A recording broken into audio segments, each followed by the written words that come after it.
Okay. Good morning, ladies and gentlemen. Let me take the opportunity to welcome you to today's webinar. The webinar is more focused on registration. But before that, I think let me take the opportunity then to check who is representing which department or which state entity. I think that can be done by just dropping a message there. Just indicate which department you're coming from or which state entity you're coming from, so that we are aware who we are dealing with today.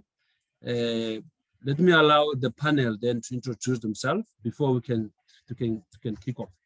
My name is Toto Fiduli. I'm the registrar for SECAP. Good morning. My name is Stephen Logan. I'm the CEO of Privy Seal. Good morning. My name is Vusi Pailane. I'm a council member with SECAP, and I'm also chairperson for the identification of work. Thank you. Good morning, ladies and gentlemen. My name is Nita Schmidlin. I'm the manager of registrations and CPD at SECAP. And if you can put the program up, it will help us with it. Good morning. My name is Ntokozo Masango. I am a stakeholder relations, marketing and communications manager. Thank you. Thank you very much, Mr. Masango, and to the panel. Just to, in a nutshell, to explain why we have set up this webinar. We've noted that there are many government departments, in particular infrastructure department, that often employ professionals who may not be competent or who may not be registered. And we see this as a problem for us to be able to regulate the profession effectively. So I think we thought it's important for us to have a discussion today about why registration is important and why making sure that the person who's appointed, any professional who's appointed, actually has all the competencies required for that particular project. And that's why we've got the chair of the Identification of Work Committee, Mr. Vusi Pailane. He will focus on all those key areas. For verification of registration, SECAP introduced a system called Privy Seal. So today we brought in Mr. Stephen Logan, who is going to talk about the importance of Privy Seal, so that every time a professional is appointed to any project, that mechanism can be used to verify the registration in real time and also to request a certificate. Somebody who's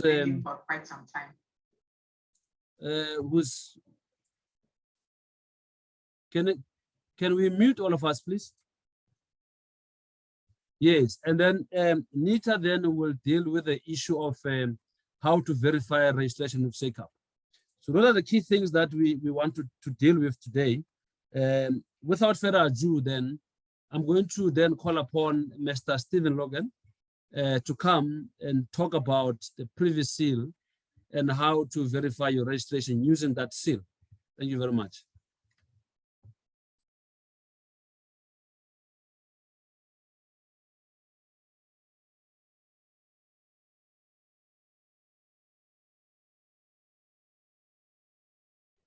Stephen, you muted. Yes.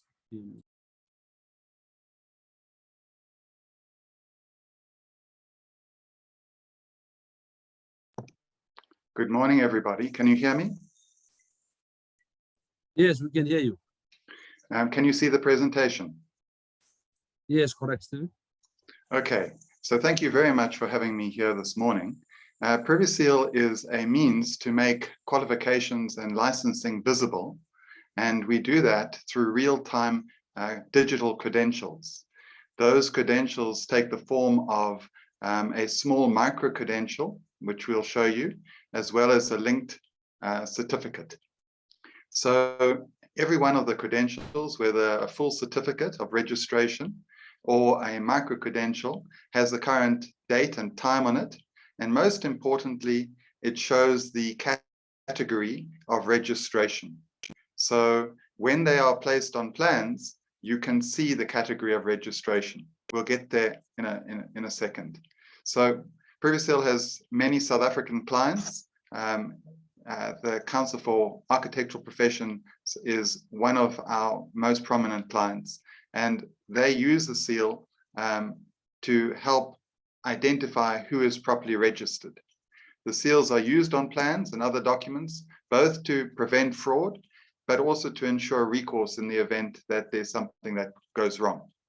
And basically our main reason for our existence is to prevent qualification fraud by making licensing and compliance visible. By doing that, we also build trust, and we enable stakeholders like yourselves to identify the right category of workers, the right category of professional, and to minimize risk. So on this slide, you'll see that there is an example privy seal from someone who has consented to our using their name and personal details. So this is a registered person, an architect, and if you have the ability to scan a QR code, which you'll find is built into most smartphones, you will be able to get to this person's real-time registration certificate. So if I can encourage you, those of you who have got smartphones with the app either built in, the QR code scanning app, or otherwise, if you wish, you can download that QR code scanning app. You can scan the QR code and you can see the registration certificate.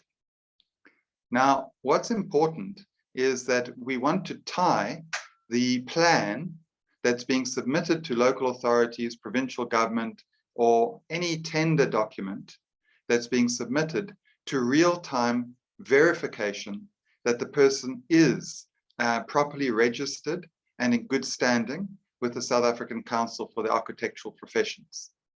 So the tender documents or the plans will have this seal on them.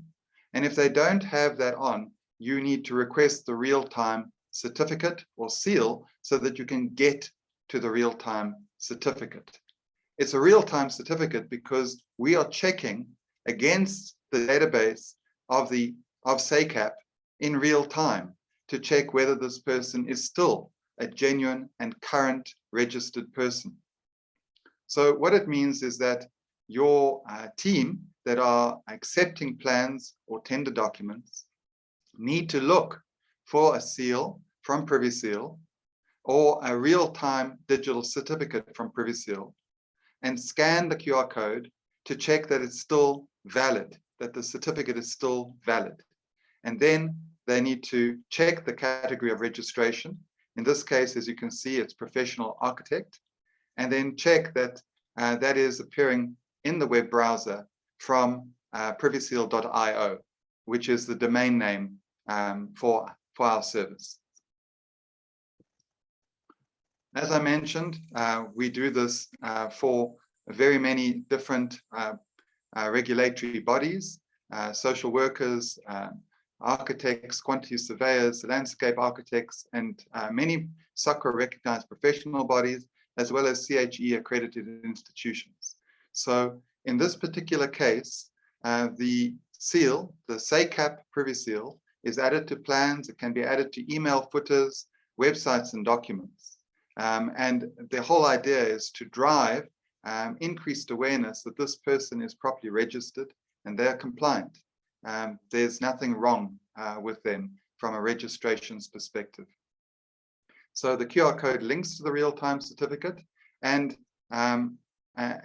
you can't scan these ones that have got the red line through them because we don't have their owner's permission to view their certificates. But the one on top, if you haven't scanned and you want to, you could scan that one. Let me show you what the certificates look like. As you can see, the seals have the current, they're meant to be the current date and time, as at a few days ago when this was done. But the certificates at the bottom of the certificate have the current date and time on them when you scan the QR code. So these are examples of real-time certificates. None of them have the current date and time in bold. It's in grayed out words at the bottom here. So in each case, you'll see the current date and time here, and that is what will give you confidence that the certificate is genuine and still valid, that the person is currently properly practicing. So if it doesn't show the current date and time, refresh your web browser and it will show the current date and time. Otherwise, the certificate won't display at all. In fact, if the registered person is suspended, their certificate disappears. And so does the seal. It won't show any longer, unless it's been printed on a document, in which case the QR code will scan through to a page that will say that this certificate is no longer in issue. Just to give you an idea, SACAP, I have been doing this for, now I think we're well into the second year, and there have been over 2.5 million SACAP seals delivered. This is this figure. And in the last month, it's gone up by another 13%. So the number of seals being delivered is very much bigger than the number of certificates being viewed. But these seals are being delivered all the time, and they link through to these certificates. When you hear the next the presentation from Ms. Schmidlin, Ms. Schmidlin's presentation will show you an example of the plan that's had SACAP Privy Seal added to it. But what we can show you is examples of, for example, where the seal has been, or the certificate has been shared online. So architects are encouraged to show their seal on their websites. So in this case, it's a firm of architects that has put their seal into their website, and anybody going to their website can see that they are in good standing currently with SACAP. Likewise, registered persons can share it on LinkedIn, as people do when they have just gained registration or where they are trying to build a name for themselves. So that's really the end of my presentation in terms of a high level understanding of what we do. We are trying to make it easy for professionals who are genuine and currently licensed to prove that their registration is valid and to prove the category of work that they are registered in. Thank you very much for your time. I look forward to answering any questions when that is allowed. Thank you. Thank you very much, Stephen. I think let me allow for questions regarding this presentation. And I think I've noted that we've got local authorities here, something very, very important, because they are the ones who accept all these plans for approval. So I think a seal for them is very, very critical. So let me open for questions so that Stephen can take those questions, and then we move on to the next presentation. So Muneti, please, let's take questions.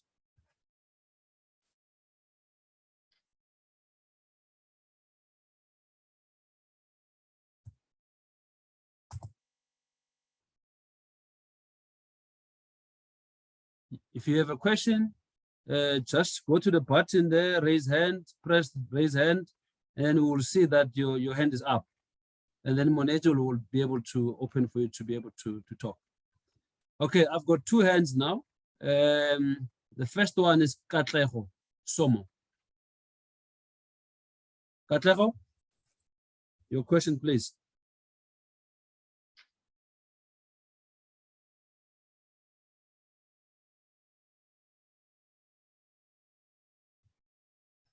Munezi, are you with us? There is a hand there that we need to take the question from.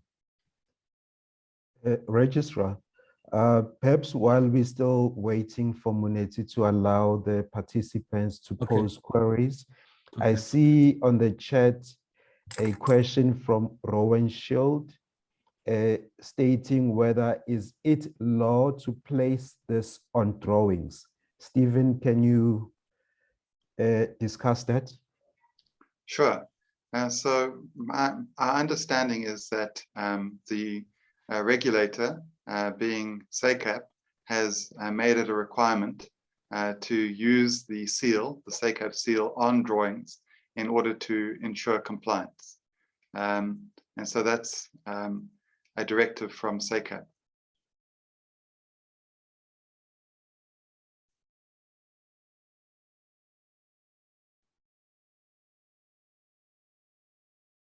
Pleasure.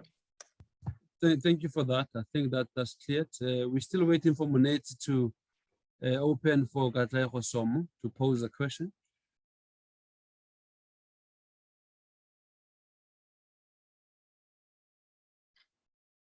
Any other question can be posted there. Let's see, do we have more questions here?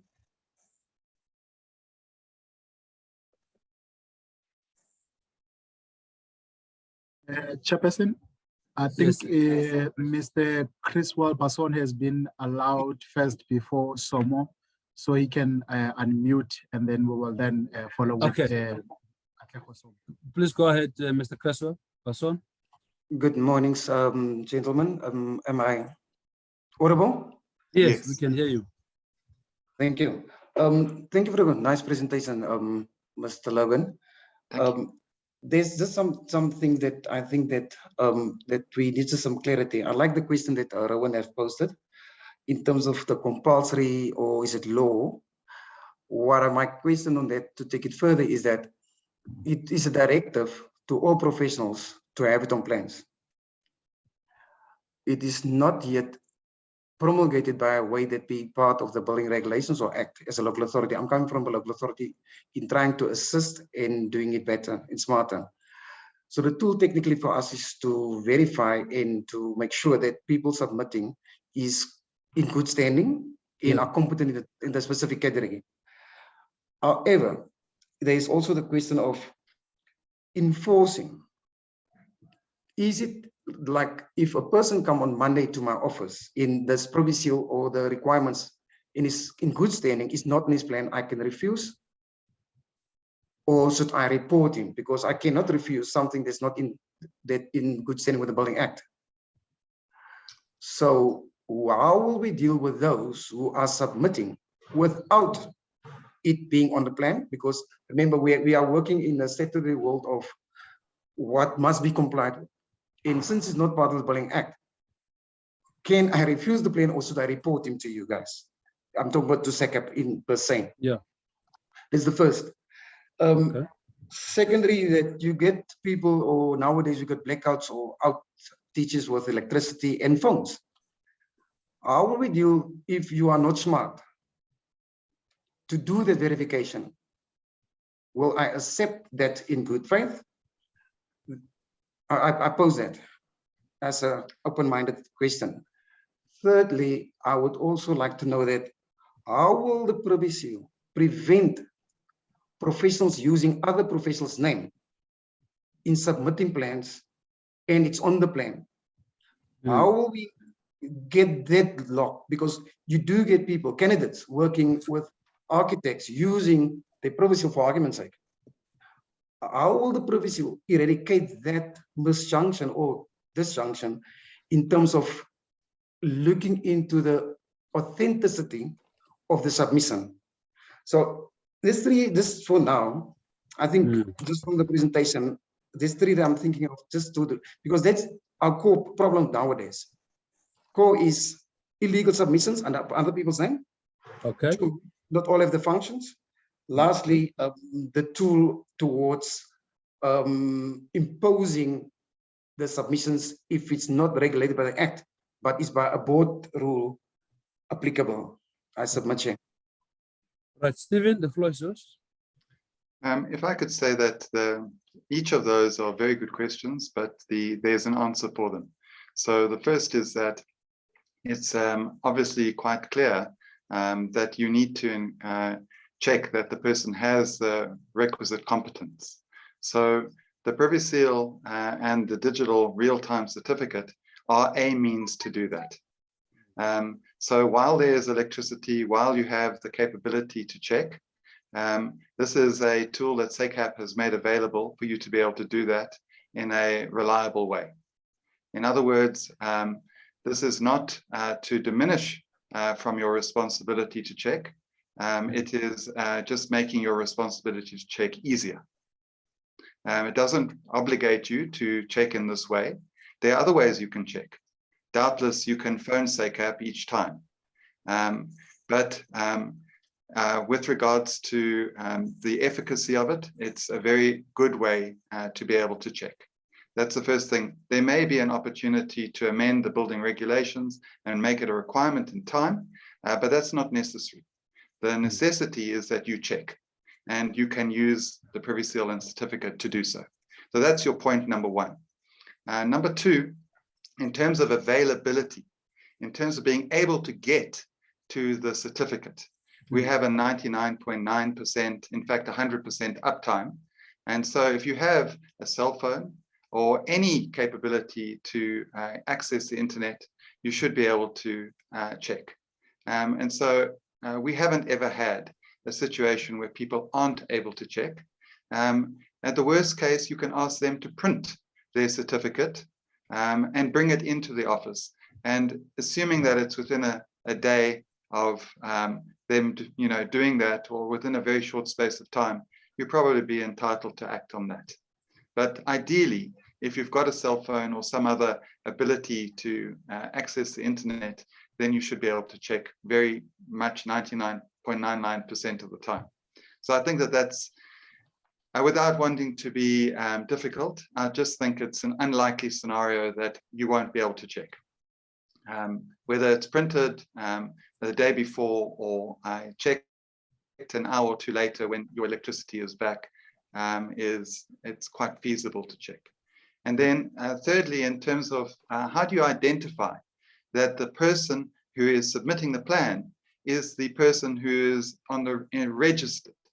Well, on the certificate of registration that you click through to, you will see their email address and their mobile number. And you need to make sure that either the email address or the mobile number reflected on the registration certificate reflect with regards to the person who is submitting the plan. So if they are submitting the plan and they have got a different mobile number or a different email address, then that's a red flag for you, because clearly they should have the same email address and mobile number as SACAP has on record for them. So I think that should make it reasonably likely that the person submitting the plan is actually the person who's properly registered. I'm not sure if I've answered all of your questions, but thank you. I think they were very good. Thank you very much, Stephen, for that. Mr. Passon, I hope that you are clear. Hey, I like the submissions made. It's just that the first one was very much more than the board ruling to the professionals. Yes. It depends. If they do submit without it, yes. Can the law do not allow us currently to repudiate the plan. We must accept it.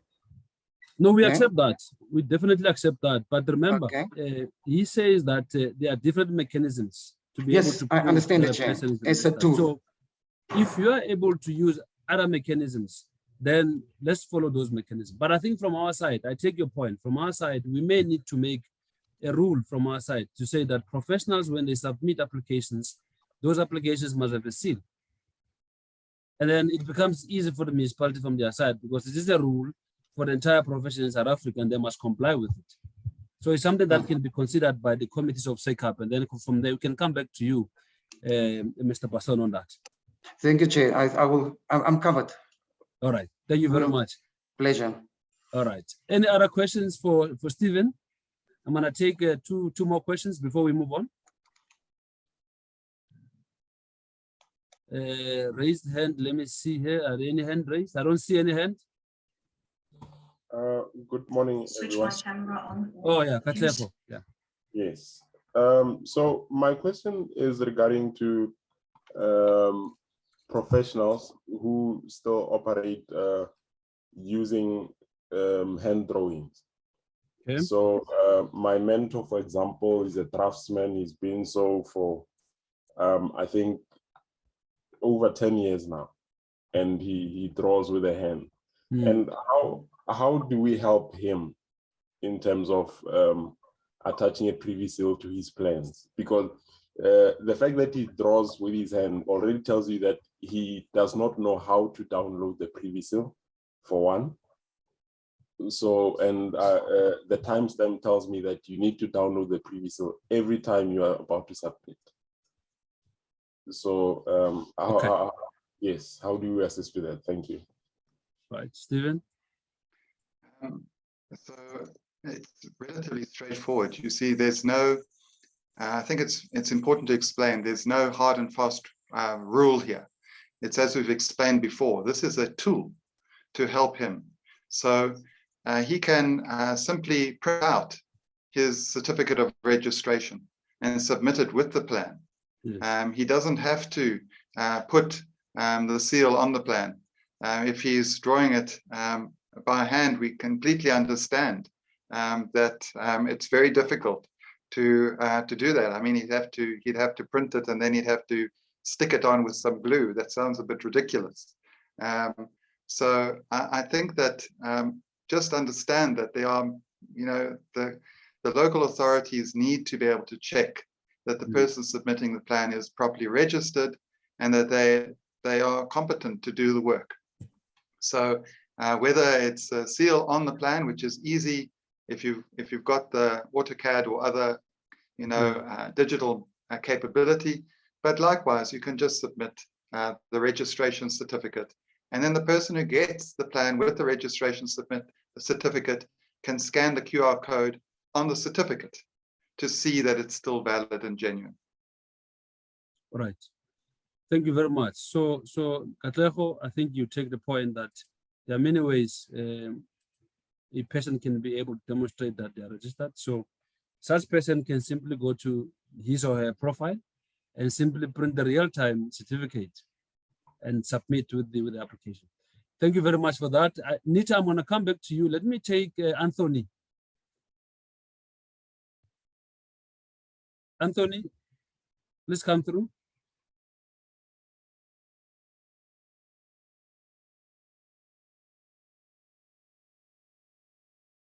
Anthony, can you hear me? Okay, I think while we are waiting for Anthony, Nita, you can come through.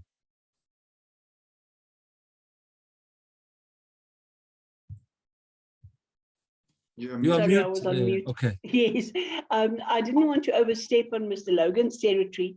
I just wanted to ensure everybody that for practical reasons in the office, we've got a guideline of about half an A4 page that gives people straight instructions on how to access their Privy Seal certificate. So even a person that is relatively computer illiterate would be able to follow that. And it says to you, go to the website here, click here, open here, you see this is what you get. So even a person that is not very competent with a computer would be able to download a certificate. I think Stephen will agree with me. The very important thing is there that we must just always make sure that a person doesn't submit a certificate that was printed 2 years ago.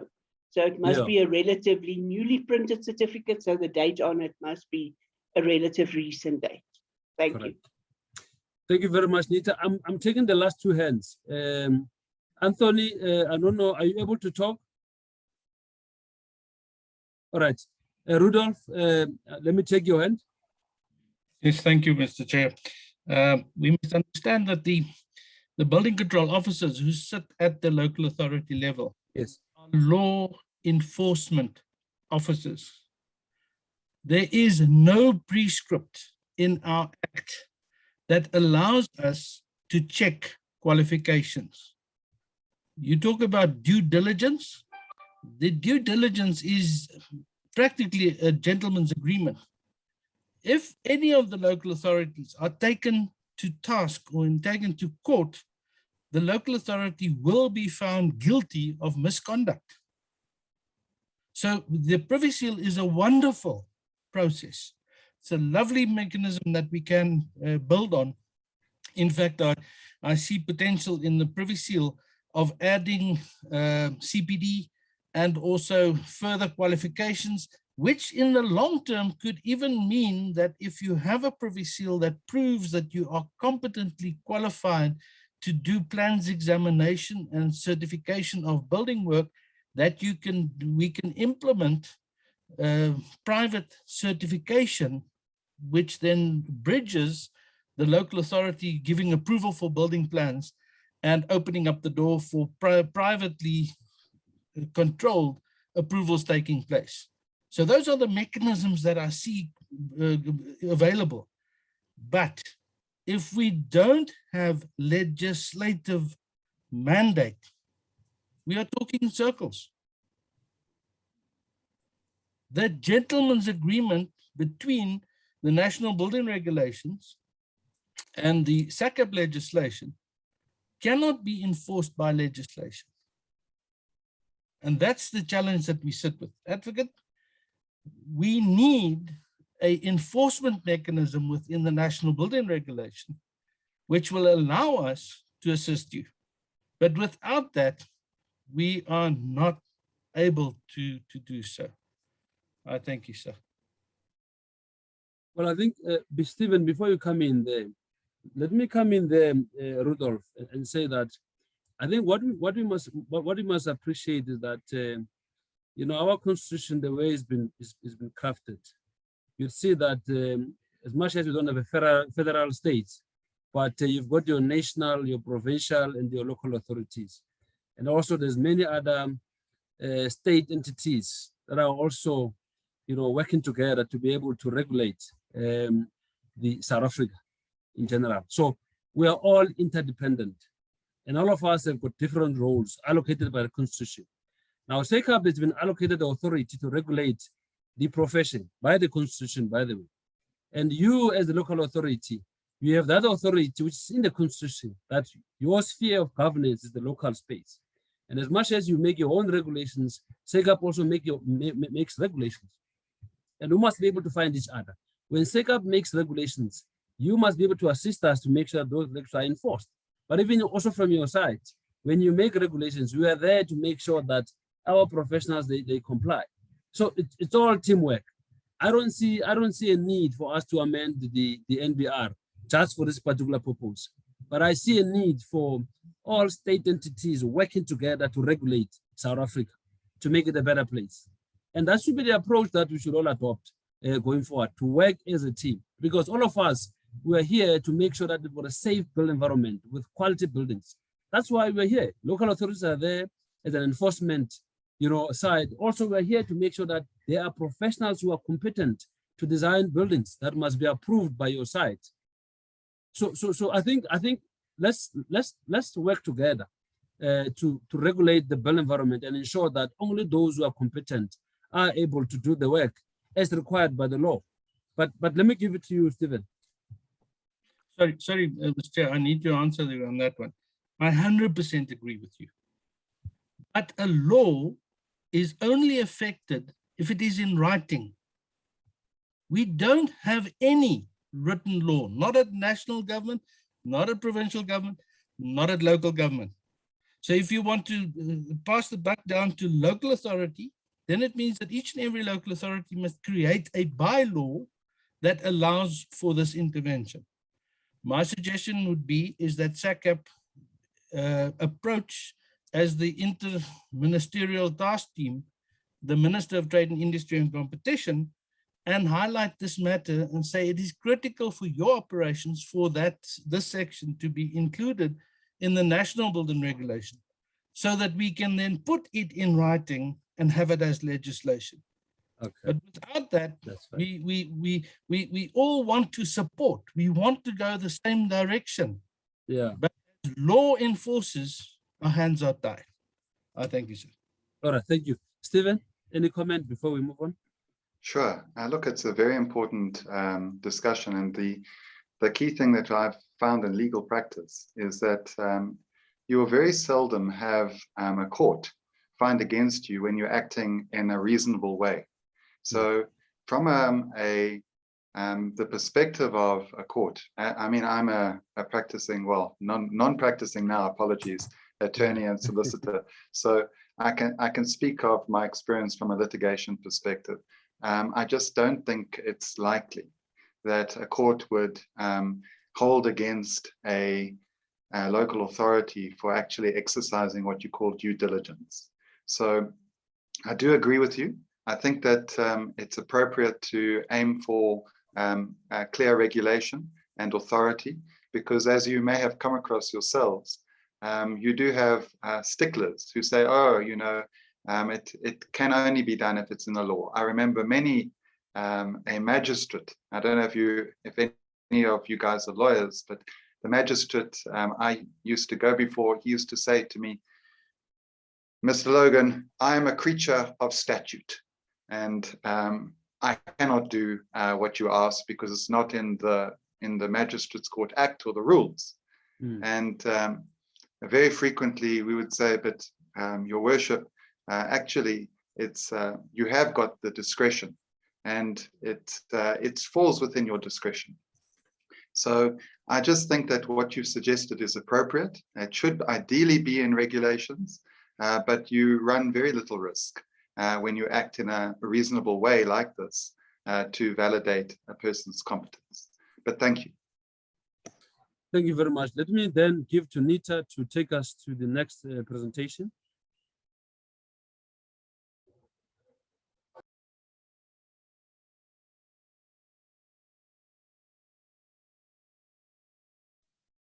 Thank you so much. I will just share the presentation with you on the screen.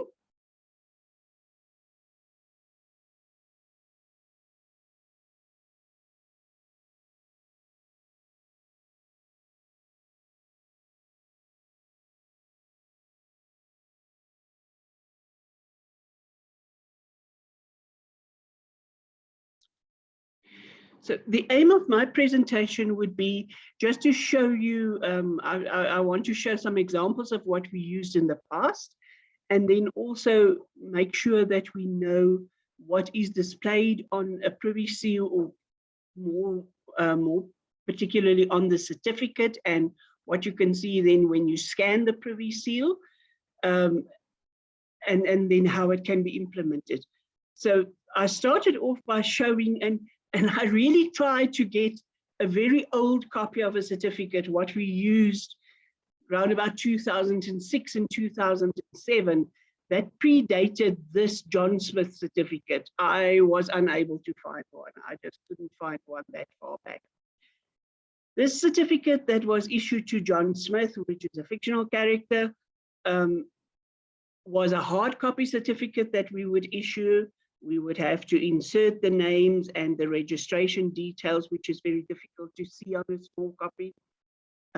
Obviously, you could see his category of registration, and in this block, you would be able to see a registration date until when the certificate is valid, which would be the end of the CPD cycle, and then the date that the certificate was issued. So, and then these certificates were posted off, believe it or not, by registered mail to our registered persons. So it would take 6 months probably for them to get these certificates sometimes.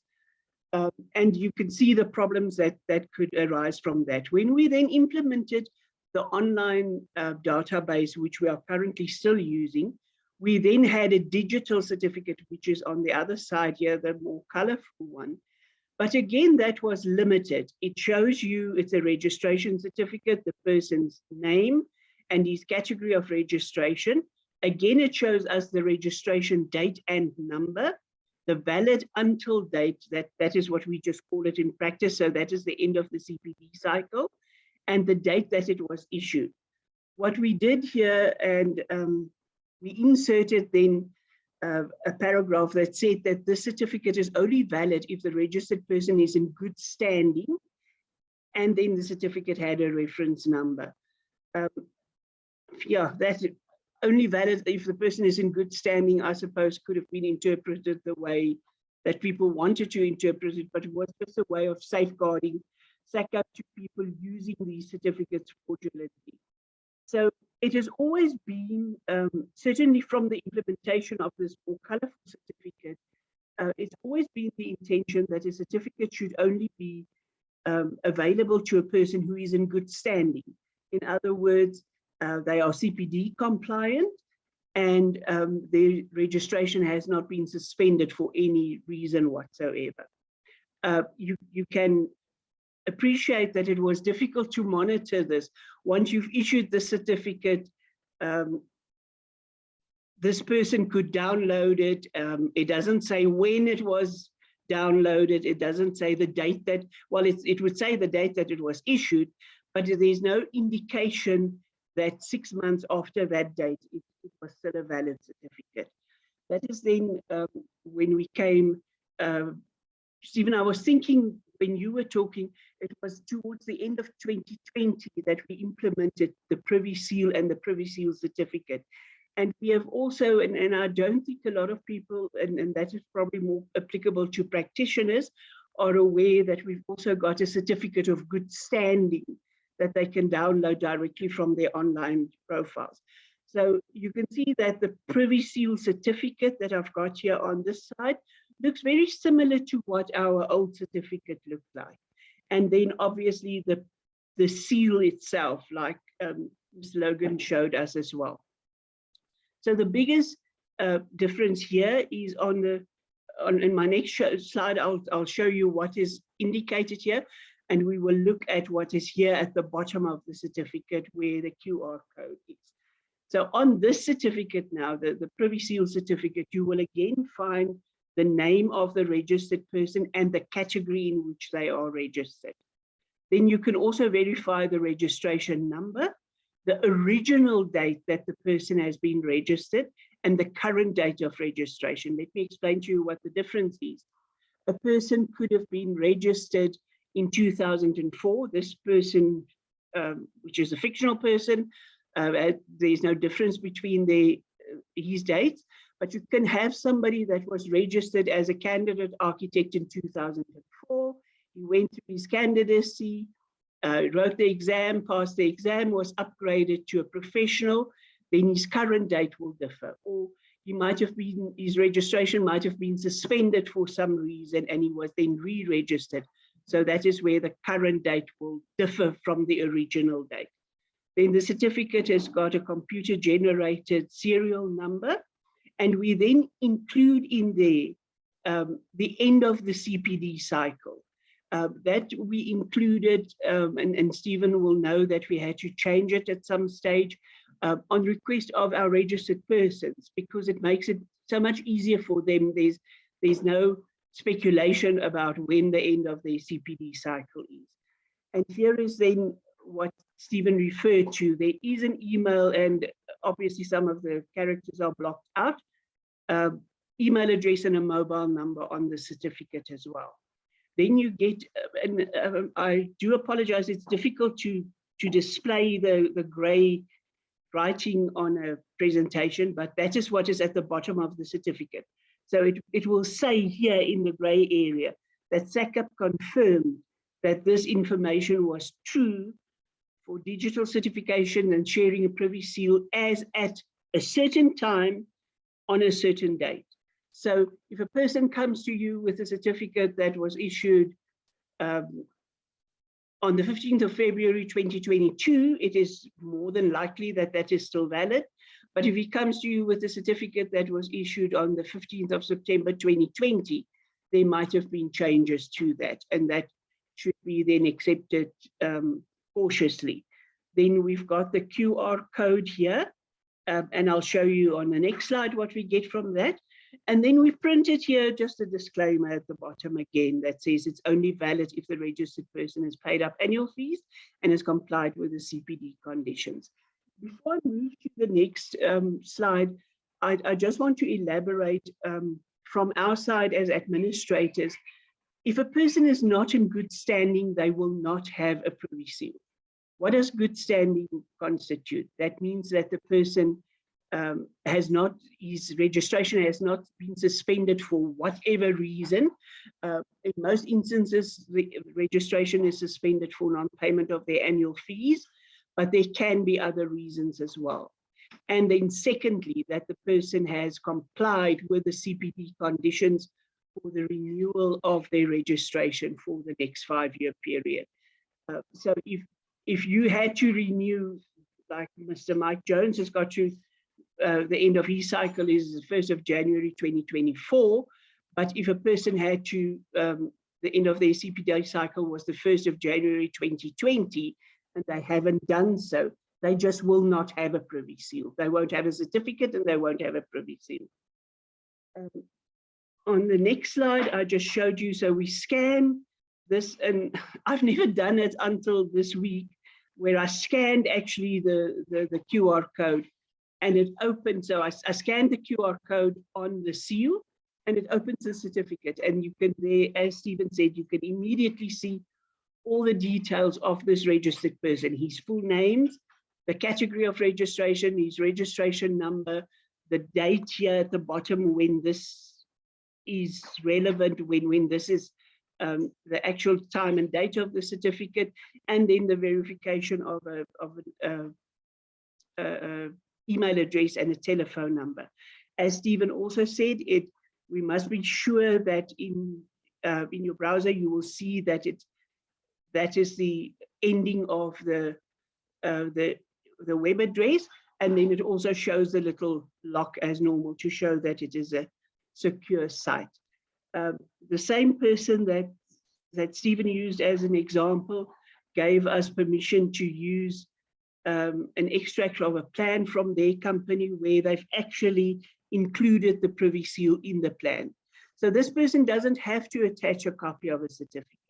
They don't have to worry about the fact that maybe somebody will check this plan only a week after I've printed a certificate and attached it. The minute you scan this QR code on the plan, it will open a real-time certificate on today's date at this time.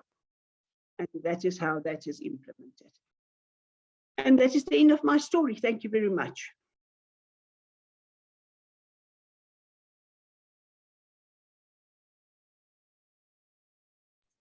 Thank you very much, Nita, for the presentation. I'm going to allow for 5 questions with regard to this presentation. If anybody's got a question for Nita, the floor is yours. I do not see any hand that has been raised.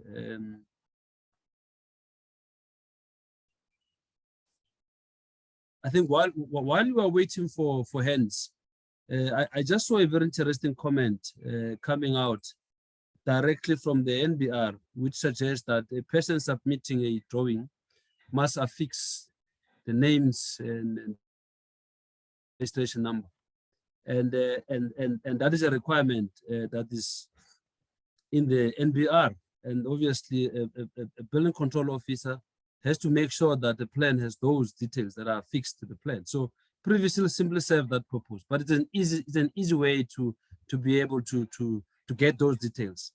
So I think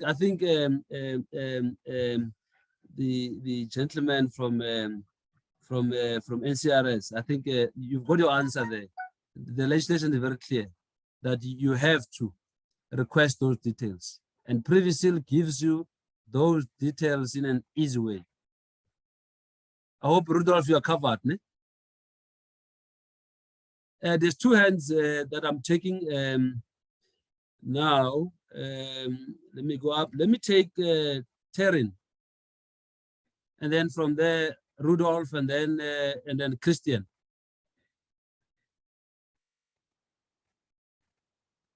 Terrin, unmute yourself.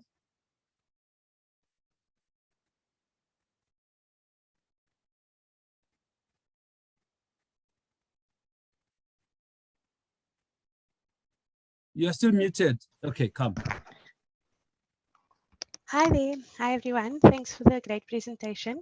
I am the BCO for the City of Cape Town, one of the districts in Helderberg.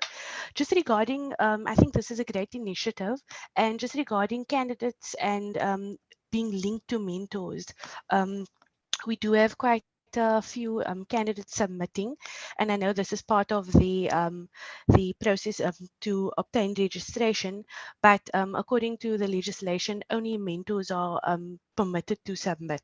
Candidates can draw, but all their details are not allowed to be on the formal documentation.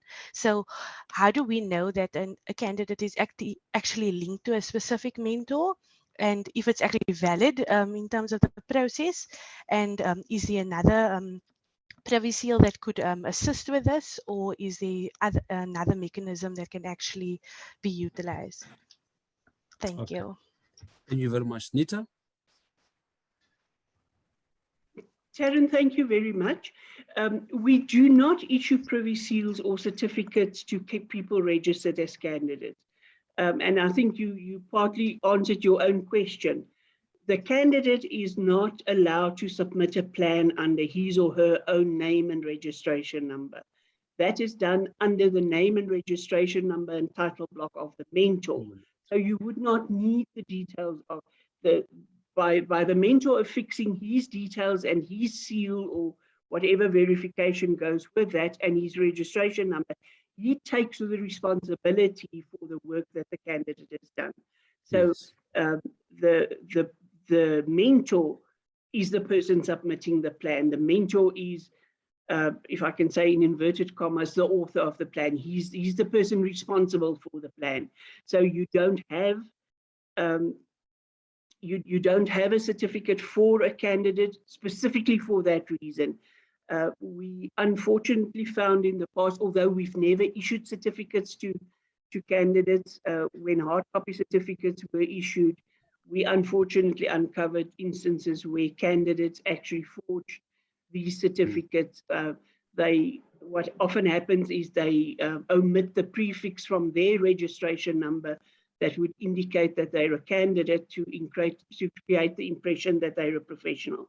So, Darren, we know on our database, on the back end of our database, who is the mentor of a candidate, but a candidate won't have a certificate and the candidate's details will not be displayed on the mentor certificate because there's no need for it.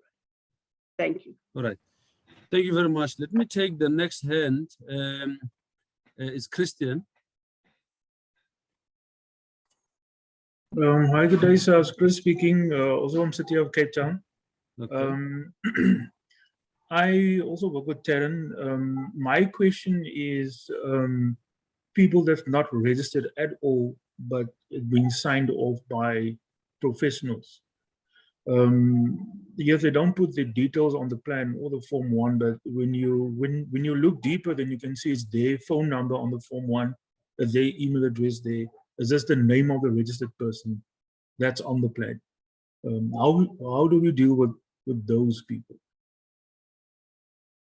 All right. No, thank you very much for that question. Let me take that question. I think SECAP has always been clear that a person who's not registered can only work under the direction and control of a registered professional in the office. And that is in terms of Section 26 of the SECAP Act.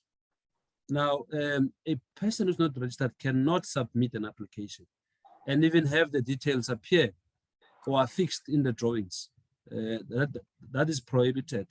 Only the professional who is registered, who is in good standing, who takes responsibility for such work, should submit such application.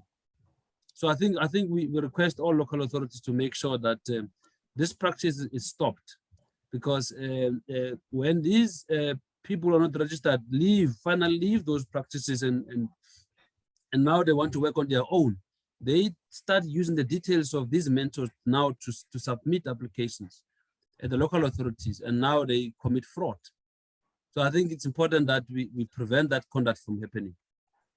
I'm not sure whether I've answered your question, Chris. Yeah, that answered my question. And my other question is, I don't know if you can remember, a few years ago, not a few years, about a year or so ago, you asked for all the people that works in the architectural practices, they need to provide you with a list of all the people working there, what are they doing in the office, whether they're registered, whether they're not registered.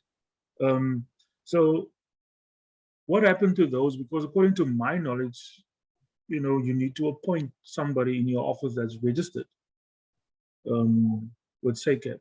What happened to that? Because a few years when we started off with SECAP, everybody has to be registered. Nobody can even do any plans if you don't register. So yeah, there's a lot of I would say unregistered people out there that are still submitting under registered people's names. So especially in the offices, like you said, they leave the offices now. They still have that contact with a registered person in the office. That they're like a one-man band, but they still submit I would say under those people's number, but with their details, cell phone, email addresses, and all that. So what happened to that where everybody in the office have to be registered? Look, I think that time we issued that notice to say that we want to know who is doing architecture and practices.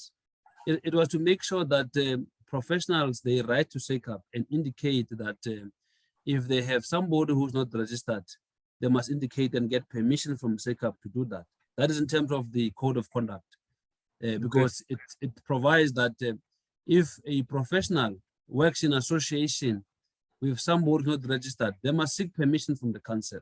So it was simply for that purpose, so that we're able to see and audit practices, you know, to make sure that it is only people who are registered who are actually doing the work and taking the responsibility for the work.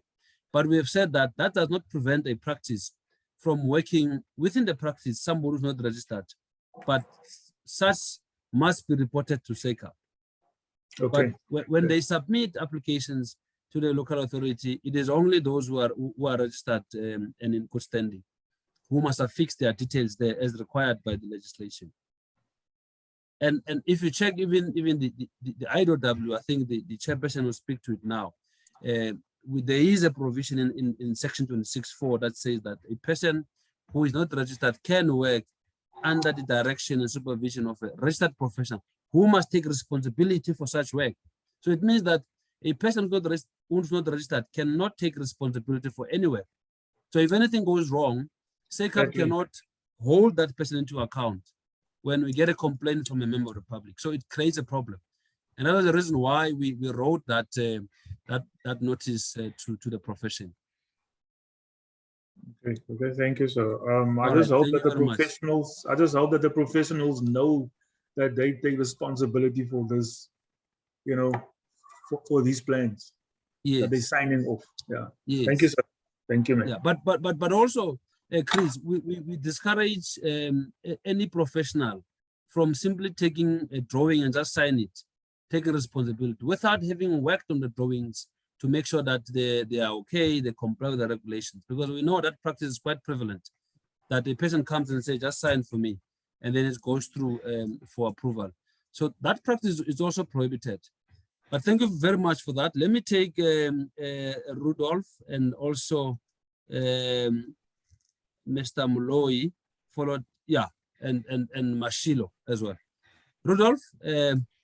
Yes, thank you, Mr. Chair. Yes, the regulations does say that the name must be affixed to a drawing, but that's the only requirement it has. So it doesn't require the national building regulations or the administrators thereof to verify, to check for compliance of qualifications and all the like. And those are the gaps that we have that I'm requesting you for. Let's close those gaps. Yeah. The other thing is section 26 in your act doesn't allow us to act in our act, under our mandate to check that. So if it is critical in your environment for that to be enforced, you have to request our minister to assist you in bringing that into the law so we can look at that. Okay. So that's just the one thing. The other thing is that the more important to me is that the privy seal, you talk about the NITA, the CPD periods. I want to take it a much further step in that we now have energy efficiency, for instance. Yeah. And the professional people are approaching the building control officers and say, no, I want to do a rational design. In other words, I don't have to follow the rules. I will do it due to my contextual knowledge and experience, and I deviate from the law, from the prescripts. And the building control officer has to make the decision, is this person fit to do that, yes or no? And if he's found to be fit, then we say, okay, come on, it's your baby, you take the risk, everything's fine. Now, if at all possible, we need to get the Privy Seal to include those additional skill sets that the professionals pick up, even by CPD or specific courses like energy efficiency. And we're now moving into an environment where there's a lot more professionalization and specialization that needs to be reflected somewhere to assist the building control officer to make that decision. Thank you, sir. Thank you very much for those comments. I think they are valuable. We'll certainly consider them so that we can have clear regulations in place to try and address those gaps that you have identified. Thank you very much for that. The next hand, it was who? Motlane. Was Mr. Mloy. Oh, Mr. Mloy, okay, come, and then followed by Motlane, yes. Yes, sorry for that. Sorry, just to jump into the meeting. Thanks for taking my questions. I've got two questions. Yes. Mr. Futuri. Yes. First, we've got an organization that's been assisting candidates to achieve their potentials in terms of architectural career. Now, in our organization, it's a new organization. I think I might have spoken to you about it previously. We've got several guys. I think we've got something like 30 candidates that need assistance with mentorship. Yes. And I normally take 12 candidates to assist. But now I'm worried that is there any limitation to the number of candidates that a mentor can assist? That's my first question. The second question is that because of the Act and regulations, can SACAP assist mentors so that they don't lose their discretion with SACAP by mentoring the students? That's the second point. Thank you for that. All right. Thank you very much, Nita. Any take on those questions? I'll come in after. Thank you, Registrar. Yes, there is no limitation on the number of candidates that a professional can mentor. The only limitation that is put on there is that, for instance, if you have a candidate architect, he or she cannot be mentored by a professional draftsperson. So the candidate must be mentored by a professional in a similar or higher category than that of the candidate. A limitation comes in as far as CPD is concerned, because you can only claim 1 point per annum for mentoring candidates. So obviously you will put in more hours if you mentor 15 candidates, but you are not allowed to claim more points for mentoring those candidates in terms of CPD. I hope that answers the question.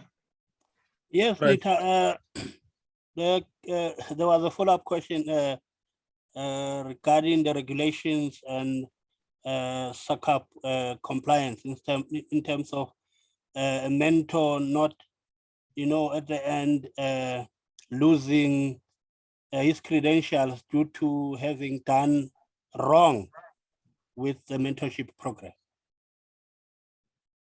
I'm not very clear. So are you referring to?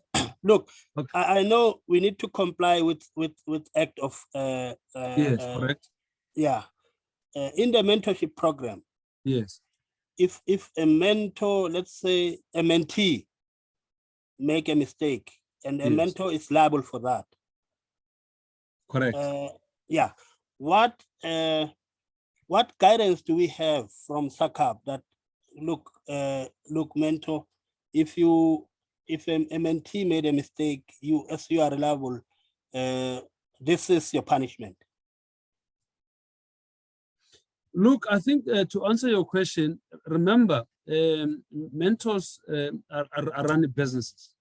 So you are running a business, and then in your business, then you employ candidates to do the work for you. So within your business, you must have policies that will regulate the conduct of the mentor.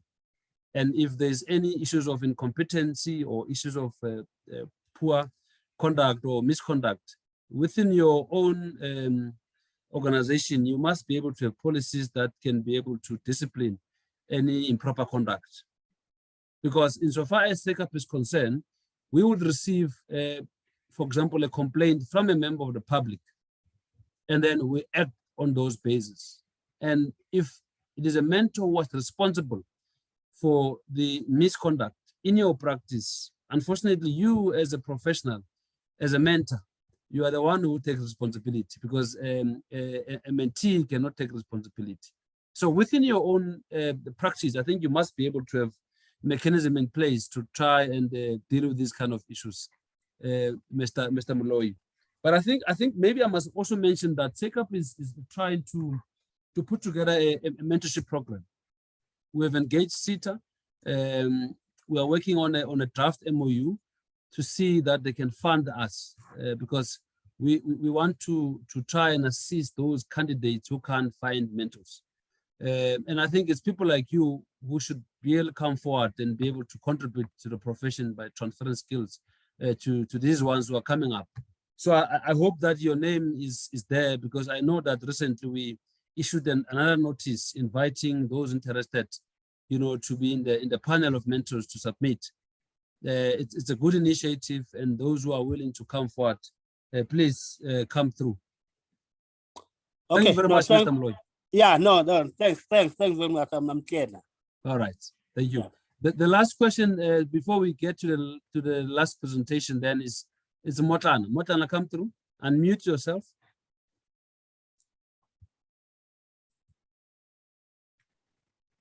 All right, thank you, Advocate. Can you hear me now? We can hear you loud and clear. Okay, no, it's just a comment. Thank you for making the profession at least to be more professional as it used to be. And you are trying your best since you came on to make sure that it definitely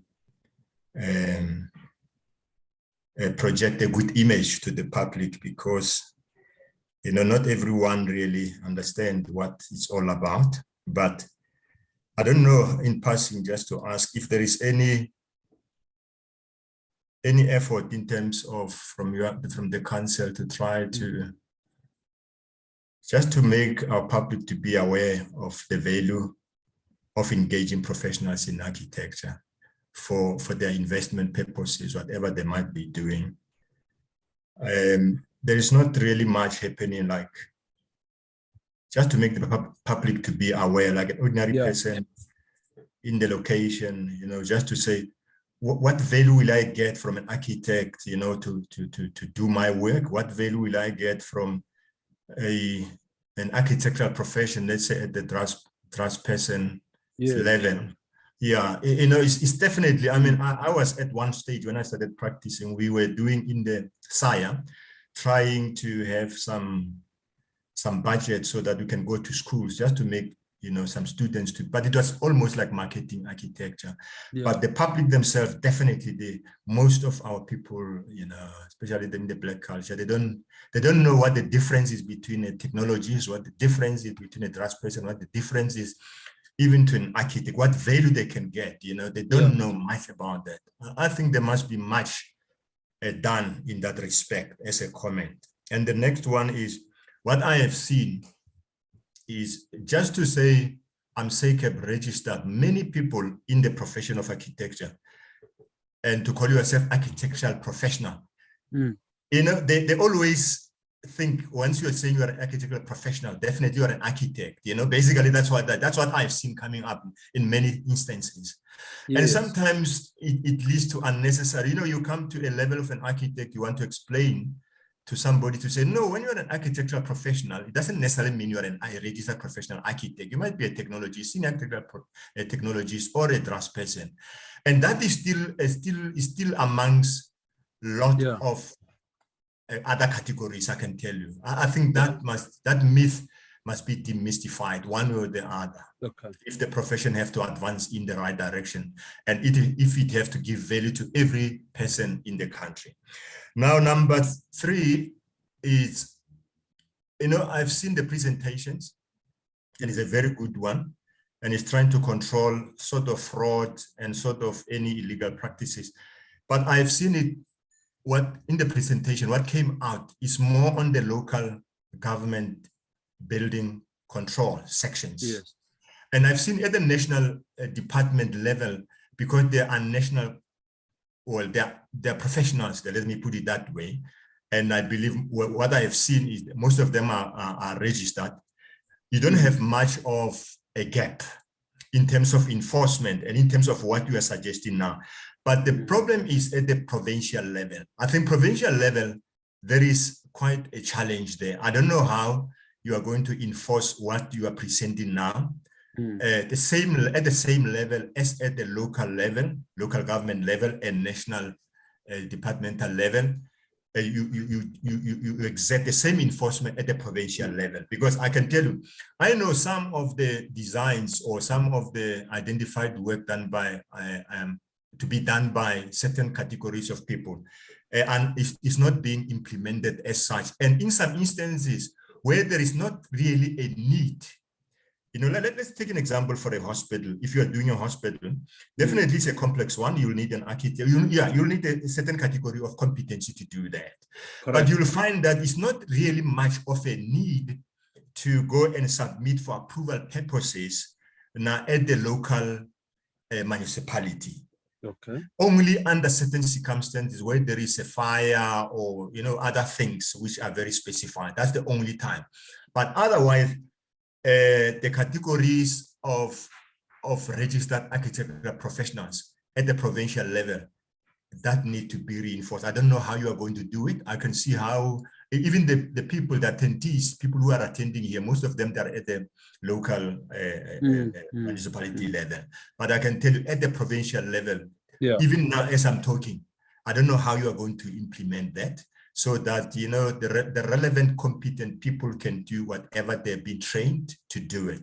You're not trying, normally it comes across as if other people are defending themselves. It's not like it's a skill or competency issue, and that must come out like that. It must it must not come out as if somebody is blocking somebody from doing, or I know Competition Commission as well, they might come to you and say, okay, even if you are categorizing this or that or that or that, is it okay? Is it value? Do you get value for money and stuff like? Sometimes they come into some of the legislation to challenge them, basically. So I think in closing, that's all what I wanted to say. But my concern is, how are you going to enforce that at the provincial level? If you can do that, like you're doing at national level, or they're doing at national level, and at the local level, that should be okay, Advocate. Thank you. All right. Well, thank you very much for the compliments, firstly. I think there's a dedicated team within SECAP, and we're all dedicated to improve the profession in whatever way possible. I think also we've got a council that leads by example, and that's why we're able to achieve these things, because the council is there with us all the time, step by step. And when you have that kind of leadership from the council to the executive level to everyone, it becomes very easy. And that's why we are doing what we are doing. But I think just to answer some of the questions, the issue of educating the public about architecture and the categories is an issue that we are giving attention to. In fact, the plan now is to collaborate with all the councillors. We have identified areas and we want to engage all the councillors and be able to speak to their constituencies to educate the public about, architecture, the categories of registration, what a professional architect can do for you, what a professional senior architect can do for you, and so forth. So that program, it is coming. We will be rolling out very soon. And the issue of also engaging the schools. Recently, we have sent pamphlets explaining the route to become a professional to about 500 high schools. So we're trying to get architecture out there. so that mostly, especially the Africans in township and rural areas, are aware about this wonderful career. So that has been done as well, but we'll see the results as time goes on. And the other point is all about educating the public about the different categories and what each can do. It's very critical. And I think the chair of IDOF committee, Mr. Pailani, will be speaking to that for the next presentation. And then the next point that you raised about the provincial government and various government, departments, we've been writing to all of them to try and engage them about the issue of EDO and what each professional can do, so that when they have a project, they can appoint the right skill for that particular project. But we are struggling. I mean, we had a meeting with the Department of Human Settlement at the national level, but we encouraged them to say, let's have a meeting with also the provincial departments, so that when we talk about architecture, we are all in the same page. But we are struggling there. We did send them the EDO for them to begin to understand it, so that when they have project, they're able to align themselves to EDO. But I think it's a long way to go, but we will keep doing our best to reach out to them. I think because today, actually, I was hoping to see mostly the infrastructure departments, but I see that they've not come forward. So we got to keep on knocking and knocking until they come through, because we must correct these issues. Because sometimes if you don't have the right skill, for a project, you're going to have serious deficiencies, and we don't want that. We don't want the building standing there and there's serious design deficiencies. We want to avoid that, and that's why there's EDO available to address those kind of issues. But thank you for that. We will be working on these things, and I think the profession will be updated regularly. Let me take the last presentation from Mr. Pailani. This is the chair of the IDOW committee. He's also a council member. Thank you very much, Mr. Pailani. Yes. Registrar, I'm sorry, I don't want to intrude on Mr. Pailani's time. All right, no problem. The last person that asked the question, I just want to tie it back to Privy Seal. Yes. And that is raising awareness with the public about using the services of a registered person.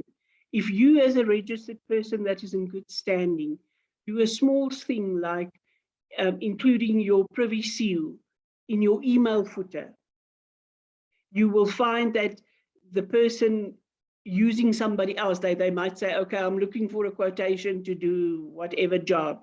They get yours that's got a Privy Seal, they get somebody else that doesn't have a Privy Seal. They're going to start asking questions. And I think that is a very simple and easy way where each of our about 800 professionals can contribute to raise awareness with the public. Thank you. That's just a small contribution. Thank you very much. Thank you. Registrar, thank you so much for having arranged this session today. And I'm also pleased to present the importance of having competent persons to be appointed on construction projects. Registrar, are you able to see my shared screen on your side? Yes, you can see it. Colleagues? You can see it. Yes, thank you. So all our attendees, all 50 plus of them, are raising pertinent and relevant queries relating to having competent persons to be appointed to do specific types of buildings.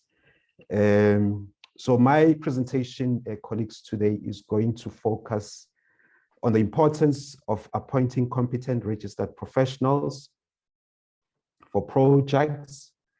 And this is important when you look at it in the context of us as the regulator, because our core mandate is to protect the public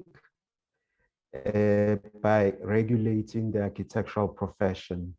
We have been, I'm just going back to the points raised by Mashilo earlier, that we are in constant, continuous engagement with all our stakeholders. Some are still behind in terms of enforcing legislative frameworks.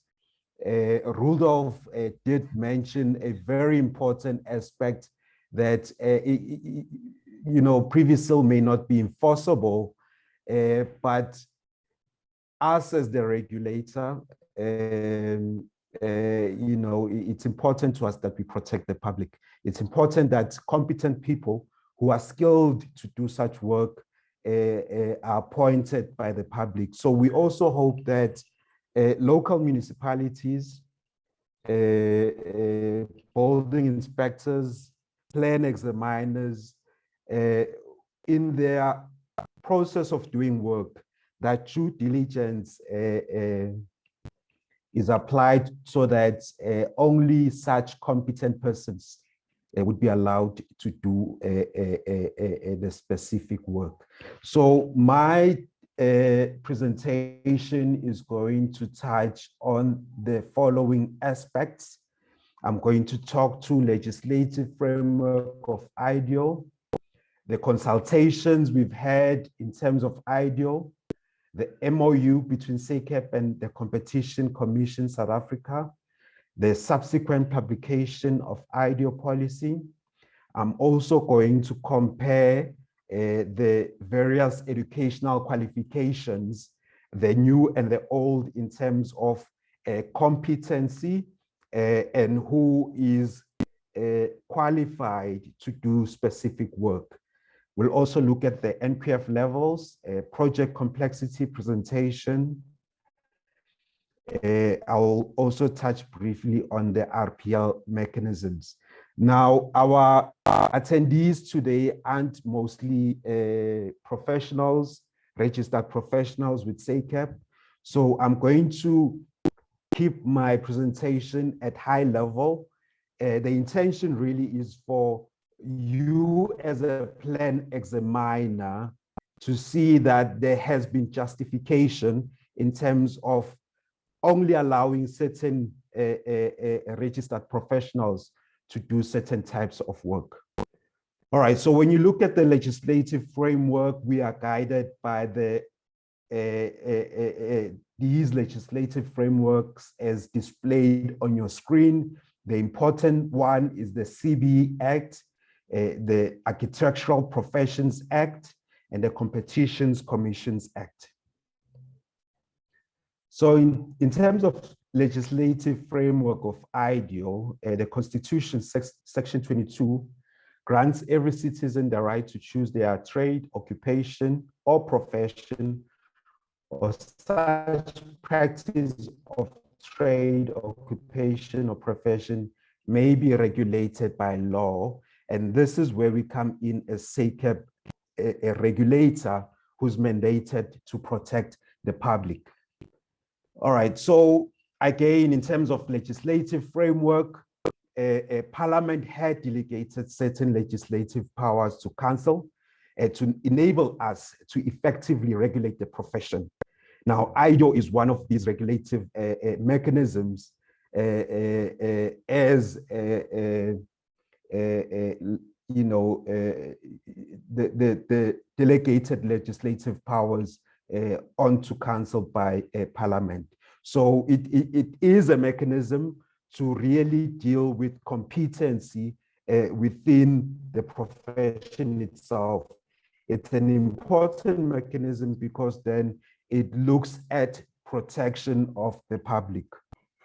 All right, also again, in terms of Section 24 of the Constitution, it grants everyone the right to an environment that is not harmful to their health or well-being, to have the environment protected for the benefit of present and future generations through reasonable legislation.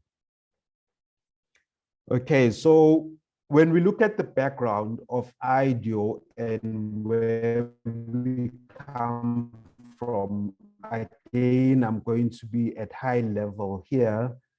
The initial publication for IDEO was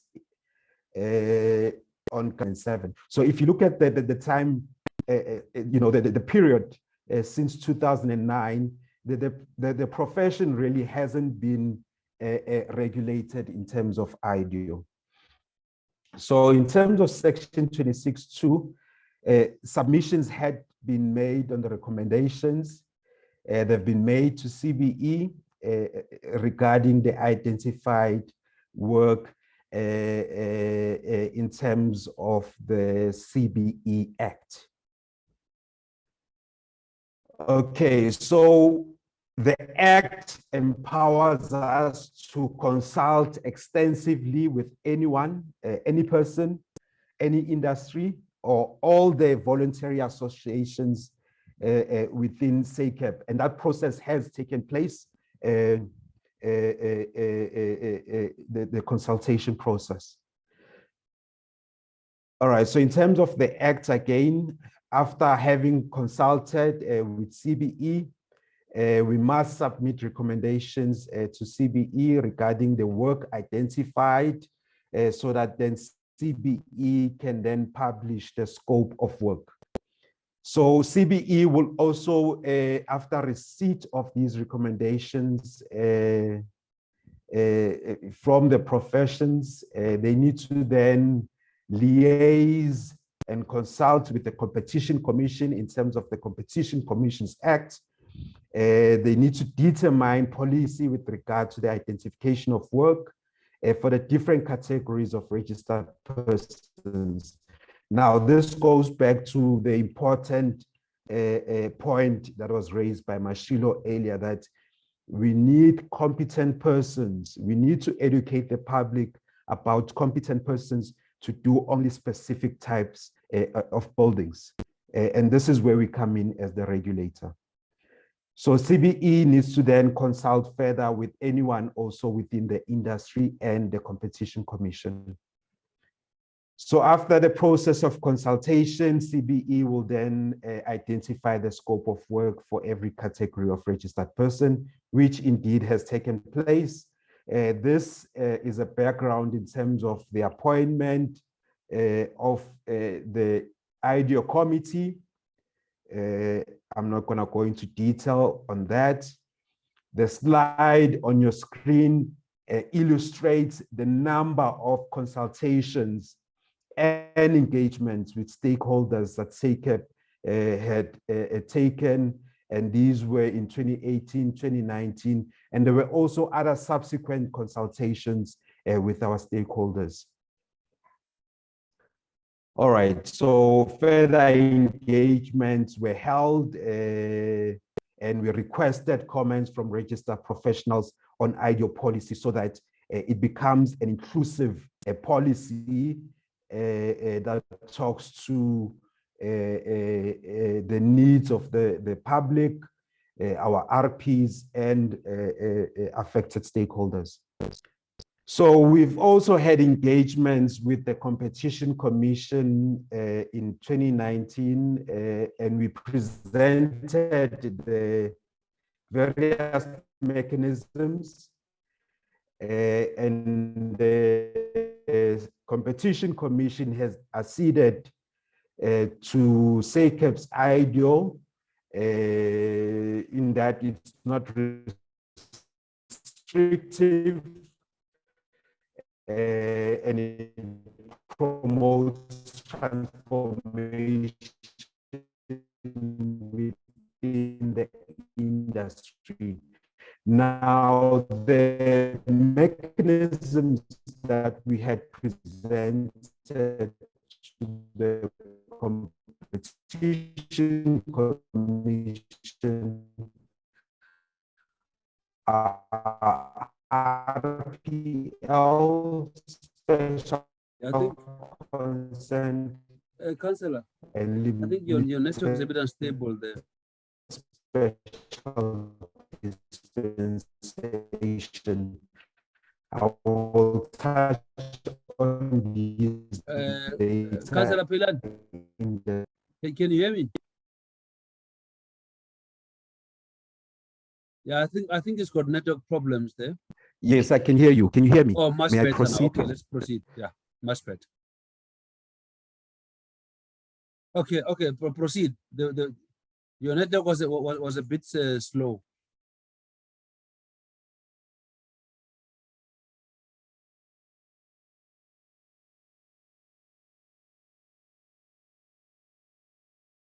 Hey, Councillor Pilan, are you back now? Yes, Okay. I'm back. Okay, thank you. All right, perfect. Thank you. So, colleagues, we had consulted extensively with the Competition Commission. There were, minor concerns from the Competition Commission regarding the lack of transformative mechanisms and the issue of gatekeeping with the initial scope of work as developed by CBE. We had since resolved those concerns because CBE also approved the ideal mechanism for various CBEP, and these mechanisms include RPL, special consent, limited special dispensation, and candidacy. Okay, so further engagements held between CBE, CC, Public Works, and various regulatory bodies on the issue of scope of work. SACEP also then reached an agreement, an MOU between ourselves and the Competition Commission SA. And the MOU was really to, it was intended to regulate the relationship between CCSA and SACEP. The MOU and collaboration will assist SACEP in formulation of policies to deal with matters of exclusion, restriction, and transformation in the architectural profession. That MOU was then later signed by the CCSA commissioner and the president of SACEP on the 17th of May last year. We had also published the identification of work on the 20th of April, 2021.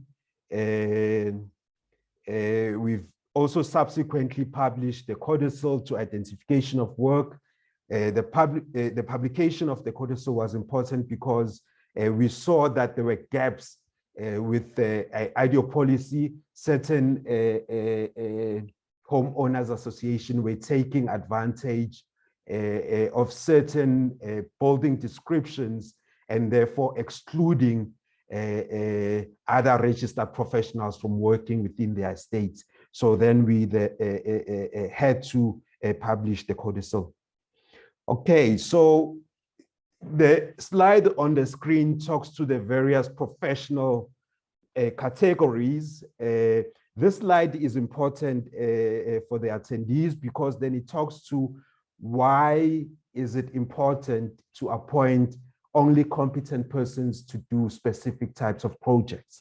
Now, you will see for a professional architect who has an NPF level of 9 and 8, their competency would then allow them to do greater work as opposed to a senior architectural technologist, or a draftspersons. Now, you will also note the various qualifications that are required for one to obtain so that you get registered in terms of these various categories.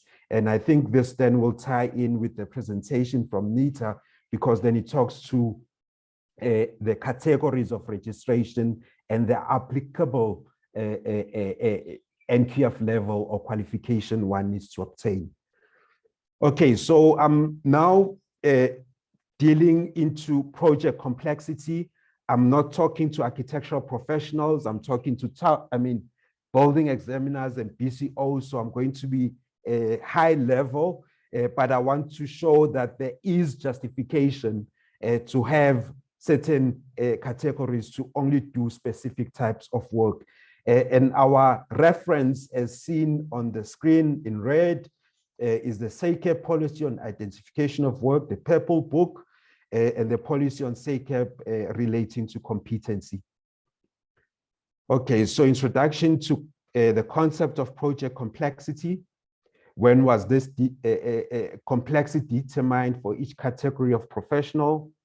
So this was done as early as the first IDEO published in 2007, relating to the issue of complexity of the projects, square meterage, and site sensitivity. So the issue of complexity isn't a new phenomenon. It has always been there. So merely refined in this current published policy document. So the current IDEO framework is entirely new, and it's not a revision of previous frameworks as outlined in earlier board notices. And the major differences is the interpretation of complexity, which disregards the issue of square meterage. The issue of square meterage was limiting to a large extent previously on a number of RPs. And also the major difference relates to factors that determine complexity different building types, which I'll discuss later. Complexity factors, high level, so there are 6 displayed on your screen: utility structure, building technologies, building services, urban context, occupational health and safety. So these are the various complexity factors that we look into to determine whether you are competent to do a certain type of building. So for complexity factor number 1, which is utility, referring to use of and program of a building, there are various complexity factors varying from single use, multiple use, and mixed use. So depending on the complexity factor, if it's a single use, it's minor in nature. So therefore, only a less competent person would be able to do that. Mixed use, which is more complex, similarly, you would need a higher level of competency to do that. Okay. Complexity factor number 2, structure. Similarly, structure relates to support system and elements of a building. There are various complexity, determiners for a structure, a complexity factor. So you would look at single-story, multi-story structure, and non-conventional structures. Complexity factor number 3, building technologies, which refers to the various building system methods and materials. These are the number of factors that we look into to determine building technology. So it would be conventional building technologies, non-conventional building technologies, indigenous and high-tech technologies. Complexity factor for building services, which relates to the coordination, which must ensure optimal building performance and ensure safety, comfort, and functionality. And the determiners would be services, energy efficiency, and bulk infrastructure. Similarly, with urban context, we look into site sensitivity and land use management.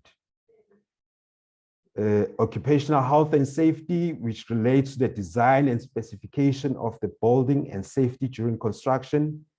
We look at detailed design, coordination with other professional consultants and contractors. All right, so now we move on to complexity rating. So complexity factors is one of the aspects one looks into to determine the competency and the building type one can and should be allowed to submit plans for at the municipality. Complexity rating, on the other hand, looks at 3 ratings. There will be high complexity, which defines high complexity projects, medium, referring to medium complexity projects, and low complexity, similarly referring to low complexity projects. Now, we are aware that there's also a use of risk to determine the rating of complexity. However, we've decided to stick to the 3, where you have high, medium, and low complexity to determine a competency. Low complexity means simple buildings or groups of buildings. They are uncomplicated and low impact. So these are very simple structures. Medium complexity refers to buildings or groups of buildings, relatively uncomplicated groupings with medium impact on the environment. High complexity means buildings or groups of buildings, large or complicated groupings with significant impact. So high complexity, obviously, you would need a very competent person to design such scheme. So here's an example on screen of two usages or scope of work relating to a car park. Now, the difference between the two is the one is a surface car park and the one is a multi-story underground car park, which is, it's a number of floor basement car parking, which is more complex and it certainly would have a higher complexity rating. So for a surface car park, which has a low complexity rating of a C, and a multi-story underground car park has a complexity rating of an A. And you can also note the, the difference between the two complexities just for a layman. So how is competency then defined for each category of professional? There are two determining factors for competency. We look at your academic training or qualification as per NQF levels. And we also look at the practice-based experience. So this would be experience gained by one doing work on a particular building types for a number of years. So the first frame of reference is the NQF levels that looks at your qualifications as indicated earlier, and the second frame of reference looks at the 10 CCAP competencies as indicated on your screen. So the competencies must allow an architectural professional to compete and operate internationally, hence the need for international validation agencies. What is the terminology for describing the required level of learning proficiency for each category of professional? So these are the competencies as follows, and the learning level, awareness, knowledge, understanding, and the ability. I'm not going to go into detail on these, but these are the learning levels one needs to demonstrate to show that they have the competency for these various 10 CCAP competencies. So what are the examples for each category of professional? We'll only look at the 4 competencies, again at high level. So the first, architectural design, environmental relationships, construction, building services, and related technologies. So for the first competency, architectural design, you will see that for a draftsperson, you only need to have the knowledge. However, when you look at a professional architect, they need to show that they have the ability to do the work. They have the ability to appraise and define the complex architectural problem. You need to demonstrate your ability to develop the design to an ultimate and rational conclusion. And if you look at the other categories, the requirements become less stringent as the knowledge areas also is not so stringent. Competency number 2, similarly, there's less for the draftsperson who also only needs to demonstrate the awareness. The professional architect has to show an understanding and the ability to evaluate and develop the design. Similarly, on competency number 3 for construction technology and building services. So the difference here we can see on the screen why it's so important. It's of vital importance to have only competent persons to do specific types of buildings. All right, so all this data I'm presenting on screen, I will show later in the slide how it then all comes together to inform the types of buildings done by various categories. Okay, so you see on the screen, this is an alignment of education, competency, and complexity factors. So there is a correlation between the requisite rating and the complexity factors as displayed on the screen.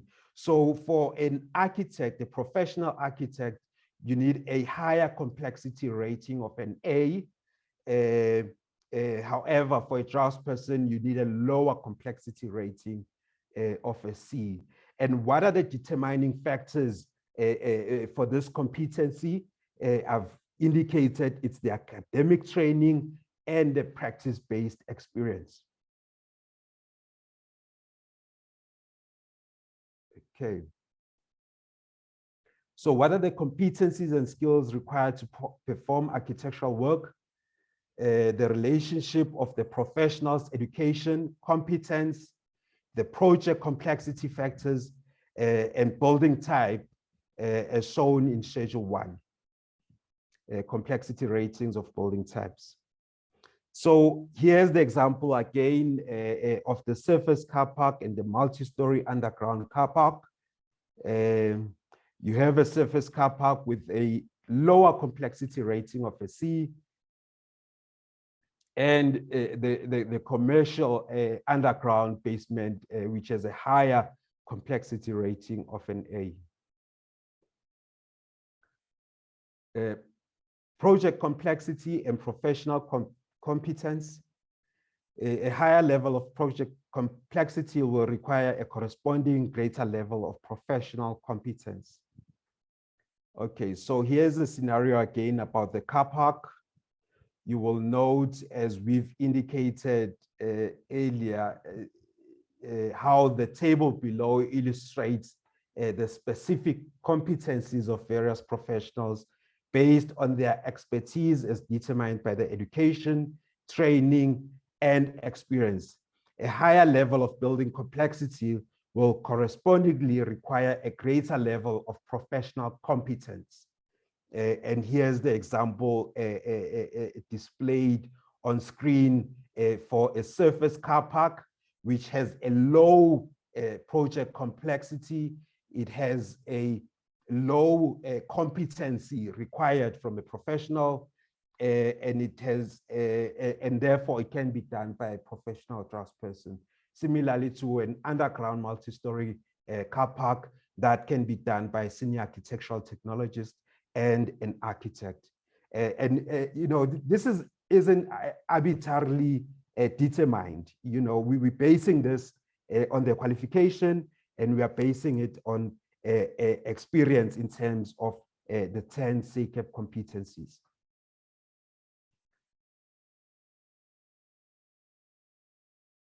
All right, so a surface car park, as indicated on screen, that can be done by any of the categories, whereas a commercial multi-story underground car park can only be done by senior architectural technologist and a professional architectural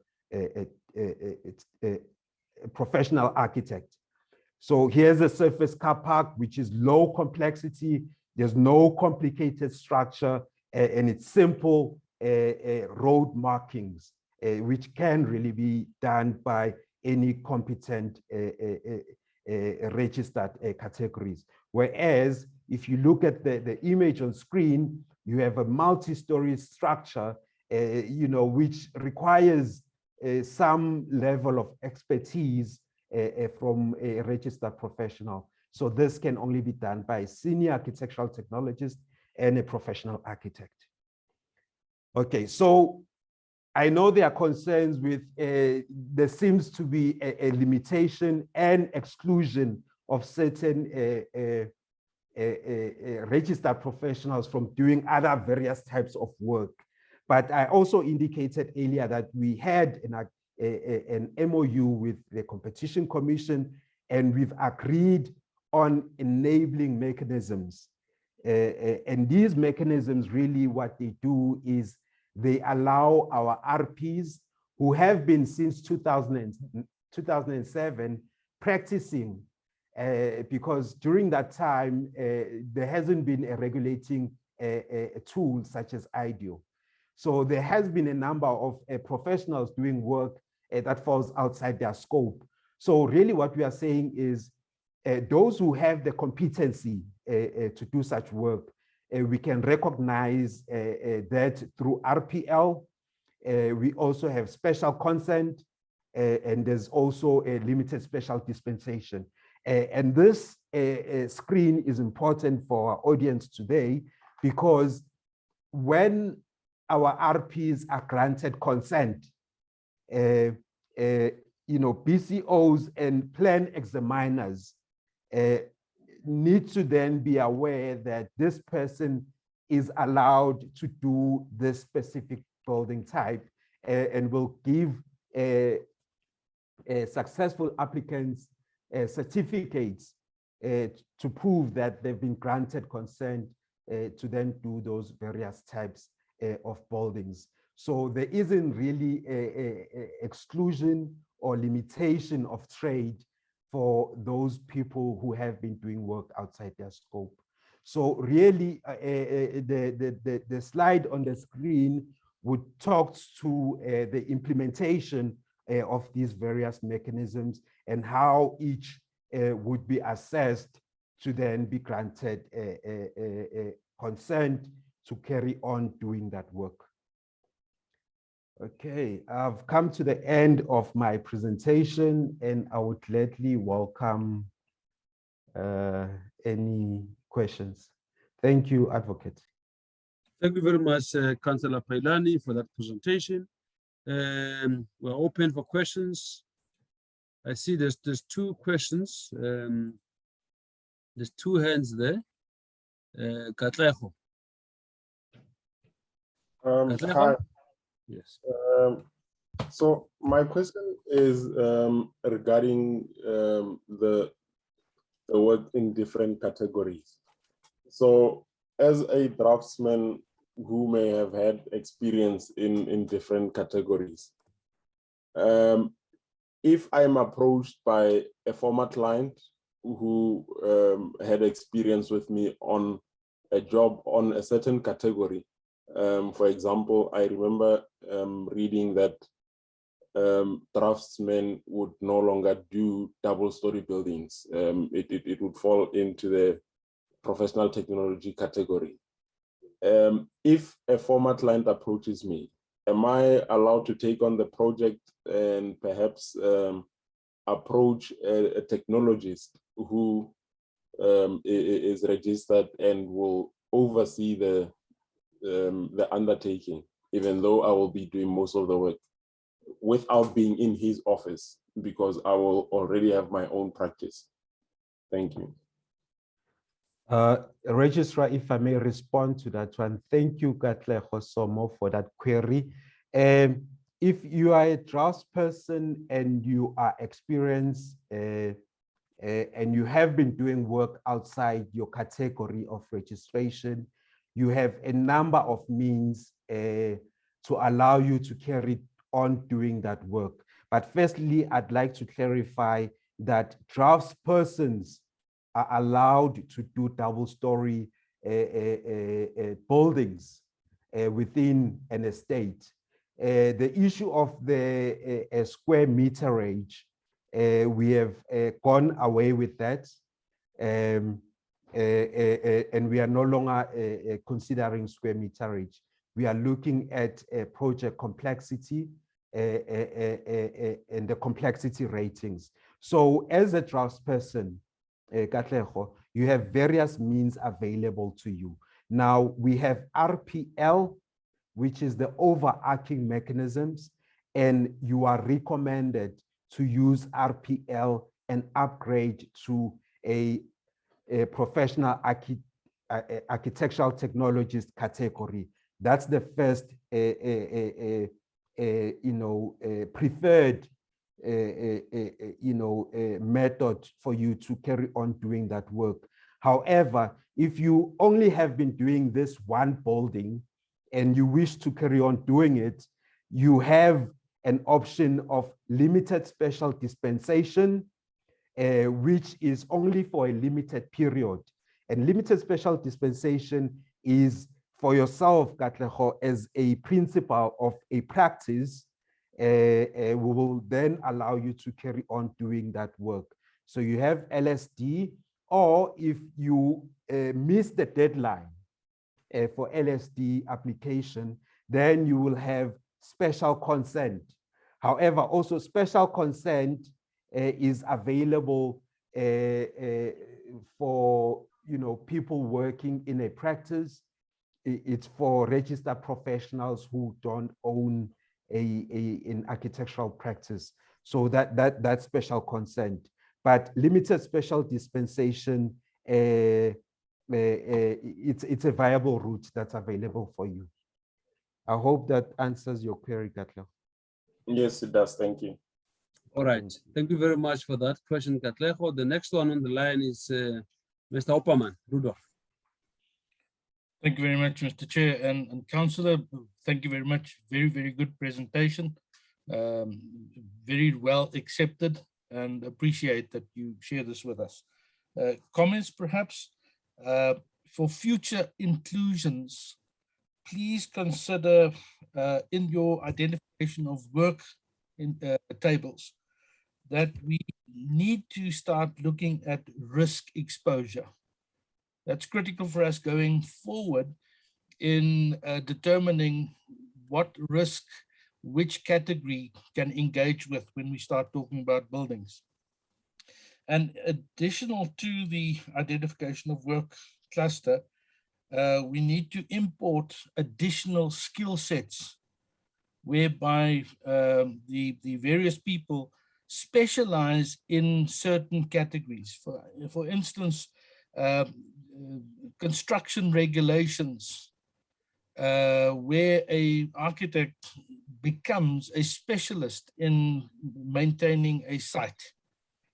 So we need to bring that in. Another specific skill set, as I said, is something like the energy efficiency component. And also long-term future self-certification, whereby the architect not only becomes the drawer, but also is exposed to risk in doing self-certification of buildings. The second item that I would like to make comment on is your competency, the 7 main aspects of your competency, if at all possible. If you can include an 8th competency, and that talks about legislation, both the legislation that deals with the National Building Regulation Building Standards Act, which be very aware of, that is the whole function of the building control officer. And if we want to have the building control officers registered, we need to have a component of competency there to tie that one up. And that then will also assist all of the classifications to know which level of risk they can be exposed to. I thank you very much. Thank you very much for that. Councillor Phelan? Yes, if I may respond to Mr. Opperman. When you look at thank you for the comments you are making on the work SACEP is doing. We greatly appreciate it. And we do note the recommendations you are making with regards to future inclusions and the issue of risk exposure that talks to the various building categories and the registered categories. So that's something we can really look into in terms of risk. You also mentioned the issue of additional skill set. where we have various categories that talks to specialization within the profession itself. So that's noted, and we will certainly, discuss it within the committee and at council level. The issue of self-certification, it has also been noted. You also indicated that perhaps when you look at the competencies, there needs to be an inclusion for legislation. Now, if you look at, if you look at the 10 SACEP competencies, competency number 10, it deals with office practice, legal aspects, and ethics. Complexity number 8, competency number 8, deals with contract documentation and administration. And I also do note that you are suggesting that we include legislation. However, perhaps it may be included within legal aspects and ethics, which deals really with code of conduct and matters of legislation. I hope that addresses your concerns, Mr. Opperman.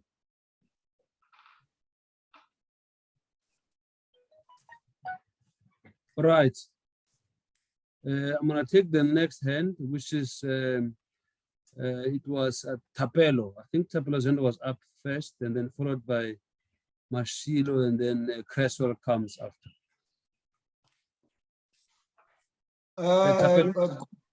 Good morning, all. How are you? Thanks, Advocate, for the chance. Yes, Advocate, when you open, you mentioned something like we need professionals within the local authority space. Yeah, so I have two questions here with regards to that. The issue about CPD points. I think we are well aware that the municipality and the local authority at large, their employees are not allowed to practice. So we need to come up with a mechanism moving forward on how we can work with SACA, because we have registered, like myself, I'm a registered architectural profession with 20 years experience. So how do I submit CPD points when we are well aware that it's prohibited with the local authority for their professionals to practice their profession of drawing plans? But on a daily basis, we evaluate those drawing plans and give comments on them and all that, and do inspections thereof. So why can't that be considered as CPD points? And then my last question, the RPL that we've spoken about, I've seen an email also that has reached my desk. The RPL talks about that a POE must be submitted.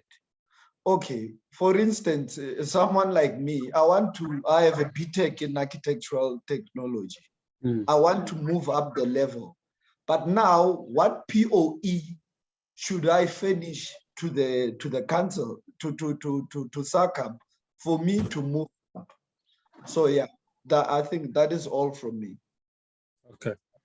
No, thank you very much.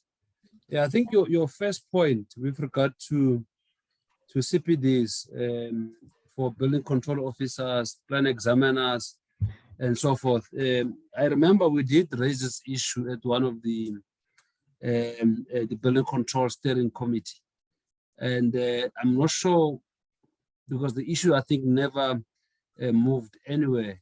But I hear what you're saying. Perhaps it's something that we must take it back to the building control steering committee so that we can come up with a mechanism then on how to address all building control officers or plan examiners who are actually architecture professionals who are required to submit CPDs to keep their registrations active. So I think I hear what you're saying then. We must take the matter up with the relevant structure so that we can be able to address it. But the matter is noted. And then also, I think even the RPL queries, they are both related because you are employed by local authority. I mean, where you gonna get that portfolio of evidence? Because you are not practicing. So they are both connected, and I think it's something that we must raise at the level of a building control steering committee together with SECAP, so that we can find a way. But yeah, Mr. Pailan, maybe you can also opine on the matter. Registrar, I saw Miss Smidlin's hand up. Perhaps Okay. Yeah, perhaps Nita, you can come through. Thank you, Registrar. So Yes, Nita. I think you answered part of the question. Unfortunately, or maybe unfortunately is not the right word to use. The regulations at this stage pertaining to CPD is that if you are a registered architectural professional, so that excludes the building control officers. If you're a registered professional in architecture, you need to comply with the CPD conditions, regardless. So in order to maintain your registration, you need to renew your registration every 5 years, and there are certain conditions attached to that. That is at this stage, as you rightfully said, also not applicable to people registered as building control officers. If I remember correctly, the intention is to at some stage implement a CPD system for building control officers, but we are not there yet. But what the gentleman spoke about was obviously his registration as an architectural professional. So at this stage, in order to maintain his registration as a professional, he needs to comply with the CPD conditions. Thank you. Thank you very much, Nita. Tapela, I hope you are covered. Let's take the matter up with the Building Control of Steering Committee and find a way forward. Thank you, Advocate. Please do, because this compromises our professional. Yeah. No, I'm with you. I fully understand you. Okay. All right. Thank you very much. Then the next one, it should be, is it Cresswell?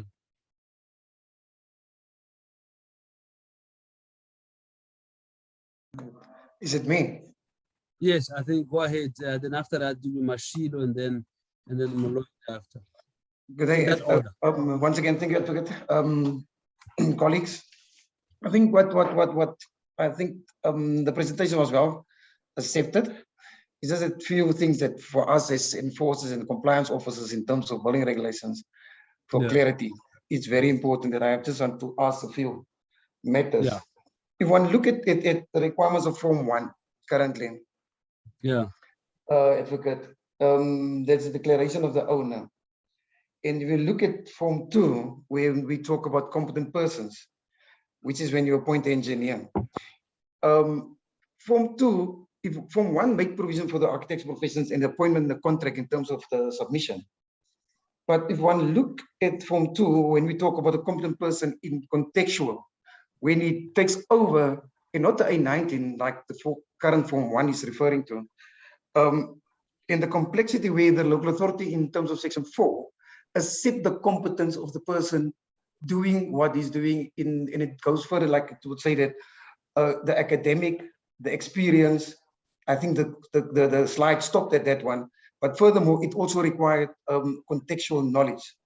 So the IOW then would then be the tool used by a local authority in terms of the complexity, etc., the 1 to 4 categories, to see or deem the person competent in a specific field of design in submission.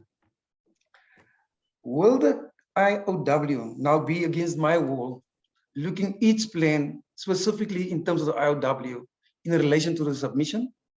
Or should it not be considered like the Form 2, currently used for competent persons in submitting engineering or etc.? Should there not be a consideration that the forms, because remember the Form 1 as the origin of the regulation, in the current context of it, does not speak to the IOW. It speaks to, do you satisfy A19 as a competent person? And it's only that agreement between the client and the contract that you will satisfy A19. It does not speak to the categorization in terms of the IOW. If you get me in that context, should we not then look into the amendment of Regulation A19 or Form 1, where the complexity, and I know Form 1 did make provision for that, when it spoke to low sensitivity, medium sensitivity, high sensitivity. I think the origin of that derives from the old matrix before it was declared at that time a dispute or whatever. So it is more a conundrum that if plans are submitted, go forth, or even from when it was promulgated,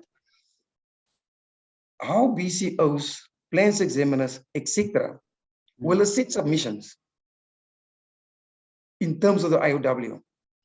To go through the complexity of the IOW on a day-to-day basis on plans submitted by hundreds, should we not rather have it in a Form 1, amending Form 1, go back to that, or should we not look into how will we regulate that from the architecture compliance form, having that also is a matrix within it built in? Because remember, the architecture compliance form has its origin in the notice board, but some of that has been built into Form 1, just to streamline that. So it's a very much complex, like the word complexity is all through the slides, it's a very much complex thing to regulate in terms of overseeing that the person submitting, going back to the Privy Seal, the Privy Seal will say this is category whatever, it satisfies this design. If you have access to the Privy Seal or the plan is submitted with the Privy Seal or the QR code. So I'm just sitting with the enforcement and compliance issue. Yeah. The law only requires by the word competent person. Form 2, make provision say that, do you accept this person competence? And only then you can, and there's 4 categories in terms of Form 2 that you have to satisfy. If I just want to quickly check it quickly.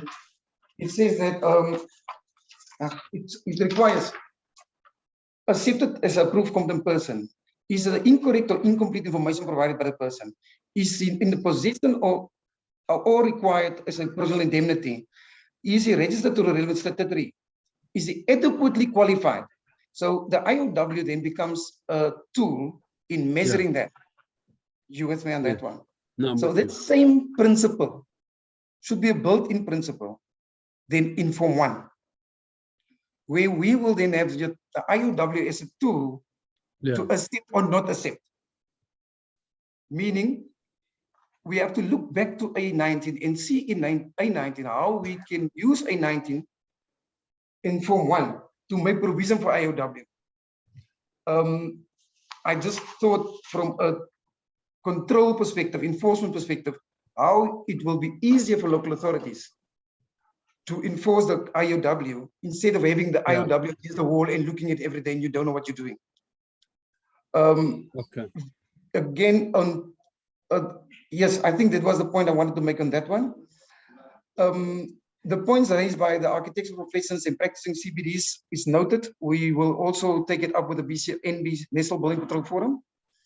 It was discussed, but I don't want to discuss because I'm not in this meeting for that behalf. So it's noted. But that is my submission on that.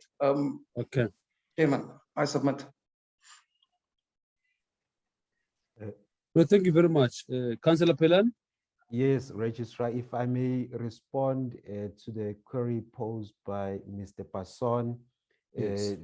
The question is very pertinent and it's very relevant because the work done by BCOs needs to be simplified. And it also touches on the aspect which Rudolph mentioned earlier, that there isn't any legislative framework or regulation that enforces the BCO to now implement and check the Privy Seal on all the plans. Similarly here, Passon is saying, how does he enforce IDEO? You know, there needs to be a simplified way for him to enforce this. And I also note the point is raising in terms of the Form 1 and Form 2, which talks to the competent person as agreed between client and the architectural practitioner. But I agree that, and I concede that we need to have a simplified mechanism that will allow the BCOs and plan examiners to simply, with any submission, make a determination whether this person is applicable to do this building type or not. So that point you're raising, Mr. Passon, I noted, because if you look at the SANS forms, you've got Form 1, Form 2, which talks to the engineer, competent person, Form 3 and 4, specialized work. But if you look at the architectural, it sits within Form 1.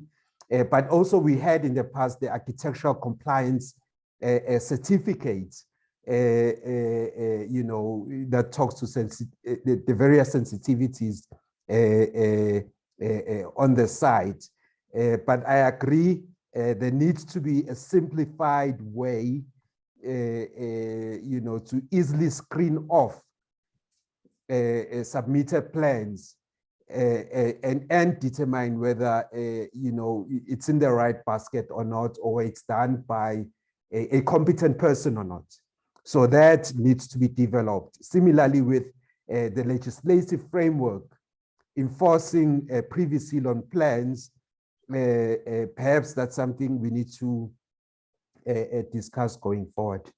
I hope that addresses your concern, Mr. Passon. Okay.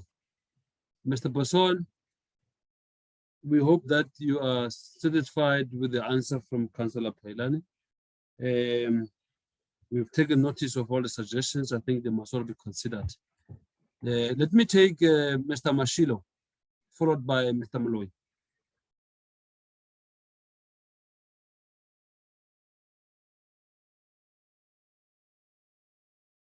Mr. Mashilo, unmute yourself. I think you're muted. Oh, sorry, Yes. man. Sorry, Registrar. Okay, sorry. I was just saying, how do we address you? You say you are worship or what do you say? Registrar.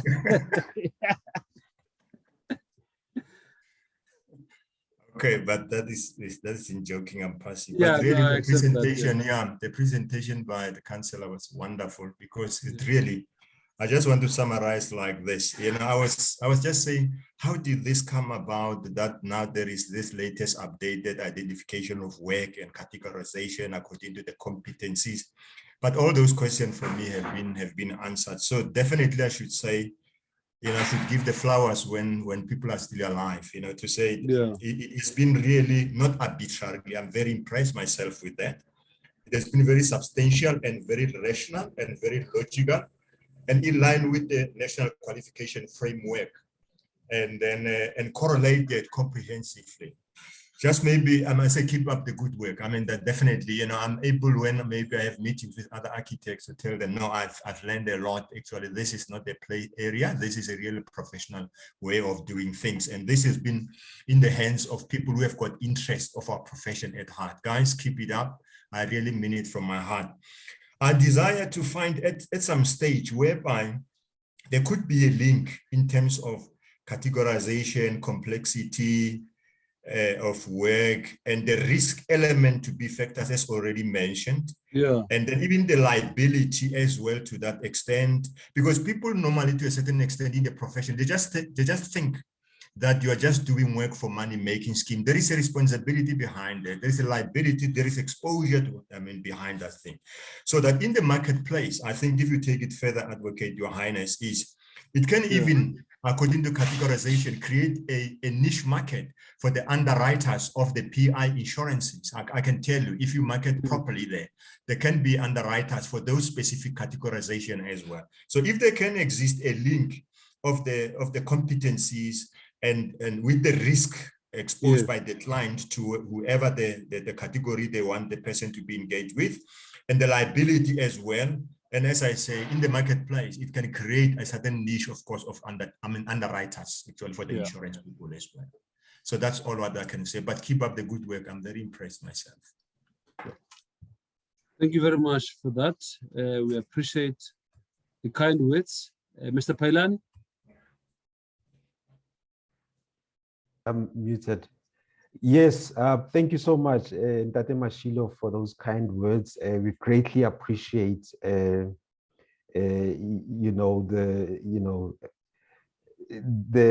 pleasure you're having in us demonstrating that IDEO is justifiable and it's related, to other legislative frameworks. So we greatly appreciate it in Ntate Mashilo, and the recommendations you are making will certainly look into the issue of risk, because we are seeing that it's coming, this theme of risk, it's coming, quite strongly. So we'll certainly look into that. Thank you. All right, thank you very much. Then the last hand, Mr. Moloi. Yes, thanks, Your Honor. Thanks for the good presentation of the ITOW. I've got a little concern. We seem to be focusing only on municipality now. Yeah. And there are other institutions that still, I think, doesn't know the know-how of ITW, like the previously parastatal SOCs. Yeah. Normally when they require the services of a professional, they seem to be lost. And then I don't know how SACAP is remedying that. In terms of, for an example, if a public institution or government institution needs to know who to appoint in their services. That was my notice. We only focusing on municipality, and there are other sectors that need to get to know this information about the ITW. It's a concern because some of us are working with public institutions, and they seem to be lost.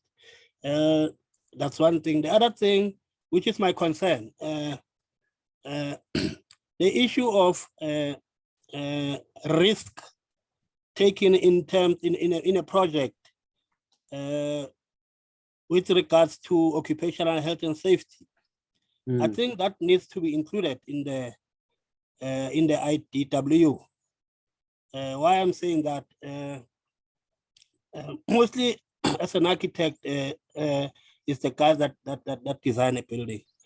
They should know the level of risk that is going to go into that building. And I think that needs to be looked at in the ITW. Thank you, Your Honor. Thank you very much for that, Mr. Moloi. Just to respond to the first question, and then Mr. Pailani, then we'll deal with the second question. Look, you are correct. And as I said earlier on, that we have written to all the infrastructure, government department, and also the state entities to come and be part of this program. But the response, it seems, has not really been accepted. So we will continue to knock on their doors, because I think it's important that they understand, because they've got many projects that they are implementing, but in most cases you find that they don't have the right skills or the right competencies and all that. So it's something that we are pushing on. So we will keep on pushing it. Thank you for that. Mr. Pailani. Yes. Yes. Yes. Can Ntate Moloi please rephrase your second part of the question? The second part of the question was related to the risk in terms of occupational health and safety. Yeah. Look, as an architect, you design, but if you don't have a knowledge of occupational and health and safety, which I believe it should be part of it should be included in the IDW. As a mechanism of getting the level of risk in designing that building. It should be, I don't know, it's my proposal. I don't know. Yes. I think it should be part of the IDW, where an architect to have a knowledge of the extent of occupational health and safety in the design. Yes, thank you, Ntate Moloi. If you look at complexity factor number 6, It's in fact occupational health and safety, and it relates to the design and specification of the building, safety during construction, and professionals must be aware of Occupational Health and Safety Act regulations with regards to the design. So we may not have looked at it in terms of risk.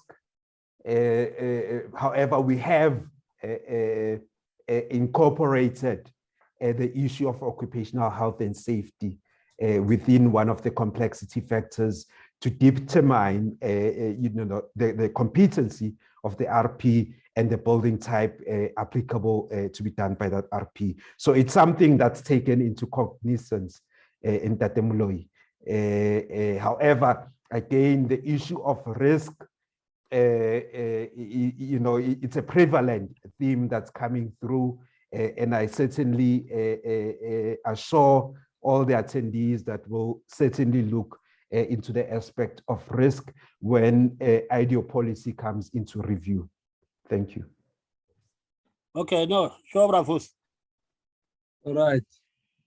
Thank you very much for that. The last hand that I have here, I'm not sure whether Rudolph is another hand, but let's take Katleho Somo.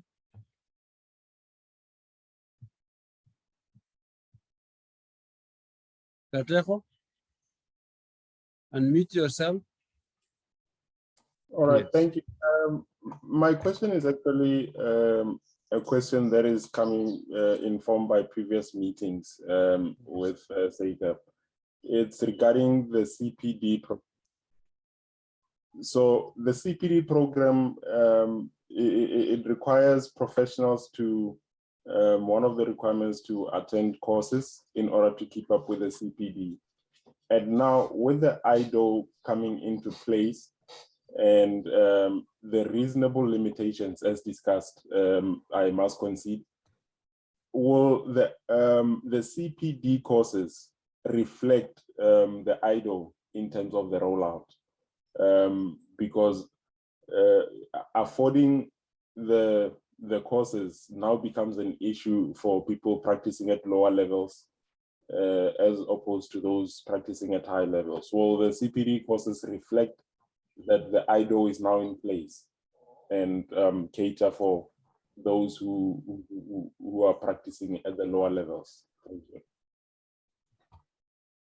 Right, Nita, did you get that question about the CPD? I did register. So I can assure you that at the CPD committee, they let me backtrack.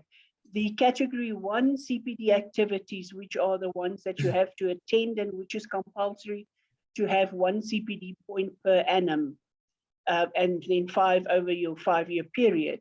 That gets validated by our voluntary association. So in some instances, the voluntary association presents them themselves, or they get outside service providers that apply for validation of their activities, and then on certain criteria, the points that can be earned for attending that is determined.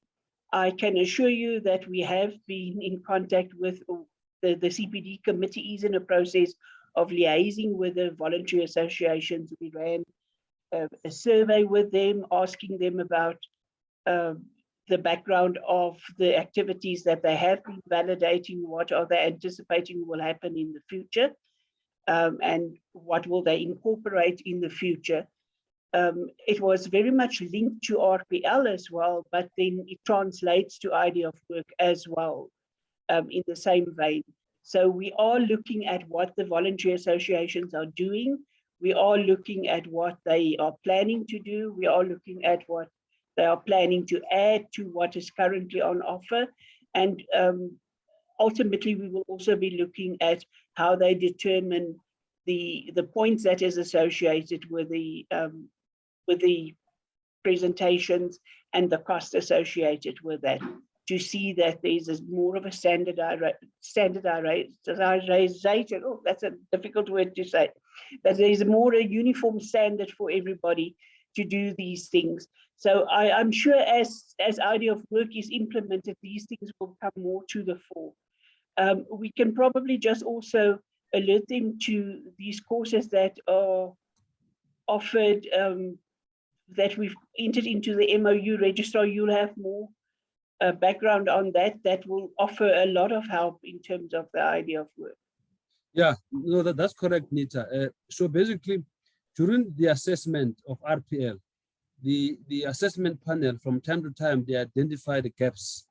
And then once those gaps are identified, applicants are informed that they have to improve those skills. It's like a history of architecture and other gaps. And then we now have service providers that are responsible for developing CPD courses to address those gaps and upskill professionals so that they're able to meet all the competencies that are required. So I think we have covered those kind of areas. If anybody requires more information about the service provider that provides these CPD activities, Nita is available. She's got the information she can share. Thank you very much. I hope we've addressed your question, Mr. Sono there. And then Rudolph. Yes, thank you very much, Mr. Chair. Yes, okay. Just two items. I want to support what Cresswell Basson said about the forms 1, 2, and the lot. Although the problem lies with the enabling legislation. So if we do not have the process whereby the minister is required by your request to enforce the DOW, then we will not be able to implement it into the law. So that's the first one. Yeah. Open the door for us to then help you in establishing this piece of legislation. And then I want to confirm with what Ntate Molloy said about the fact that the in this stage, the Department of Labor's construction regulations being so important.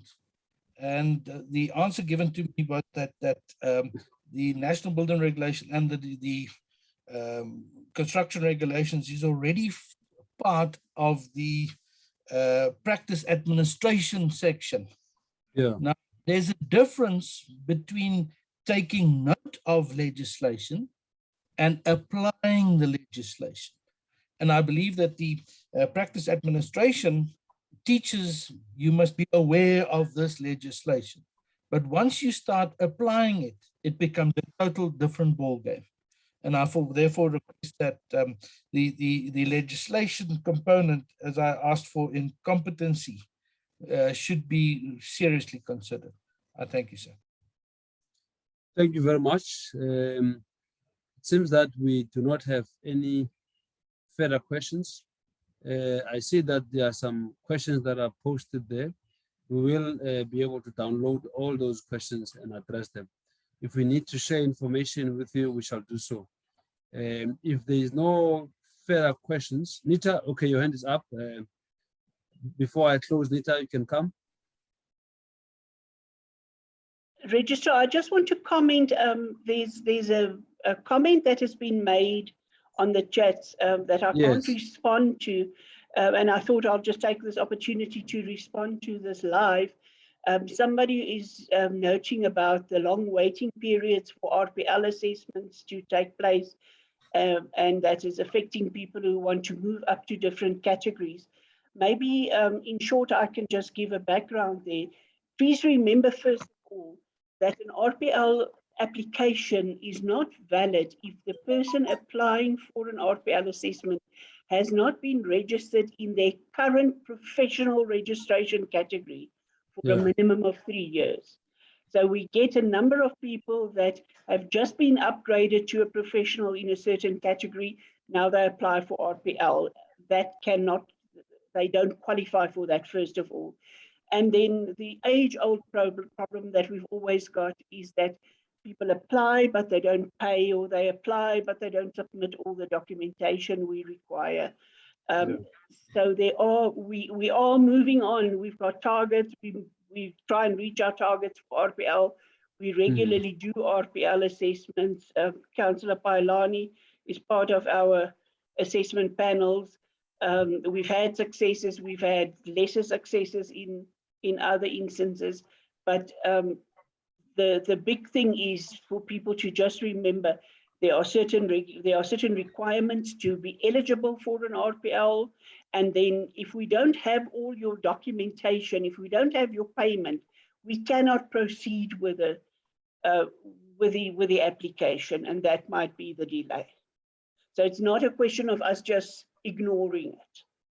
Thank you. Thank you very much, colleagues and all the attendees.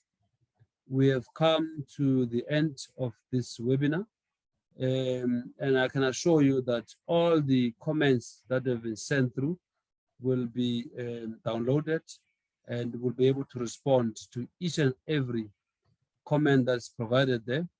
We have received many suggestions and recommendations from all the attendees. All those recommendations will certainly be considered as a way forward. So let me take the time then to thank the panel for the presentations, and also thank all the attendees for attending and participating.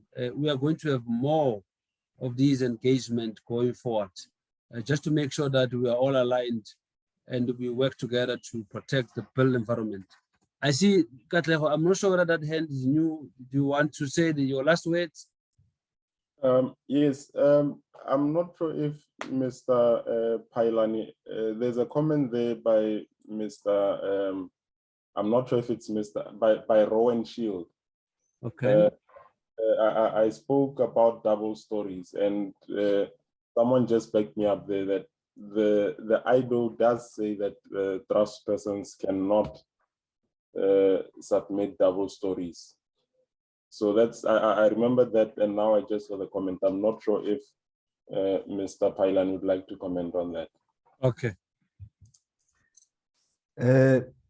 I'm not clear on which building category, but a draftsperson does have the competency to do a double-story dwelling.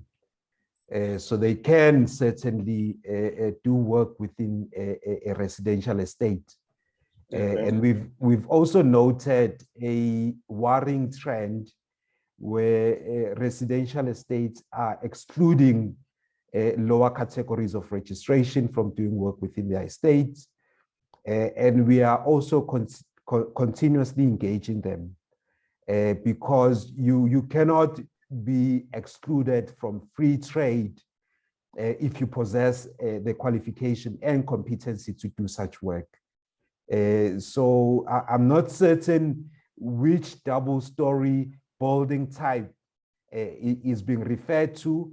However, a double-story dwelling, that can be done by a draftsperson.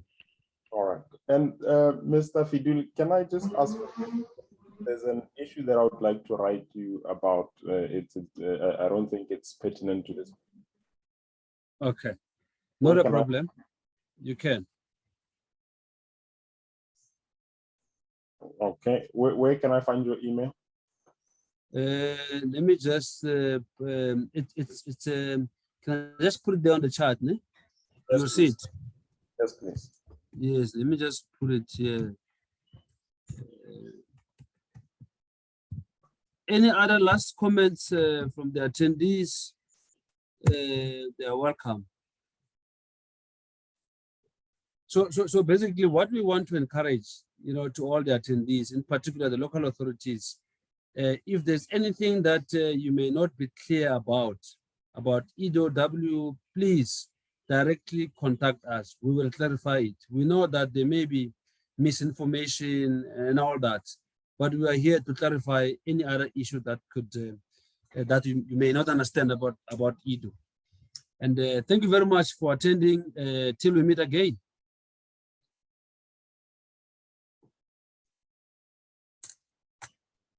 Thank you, Registrar. Thank you.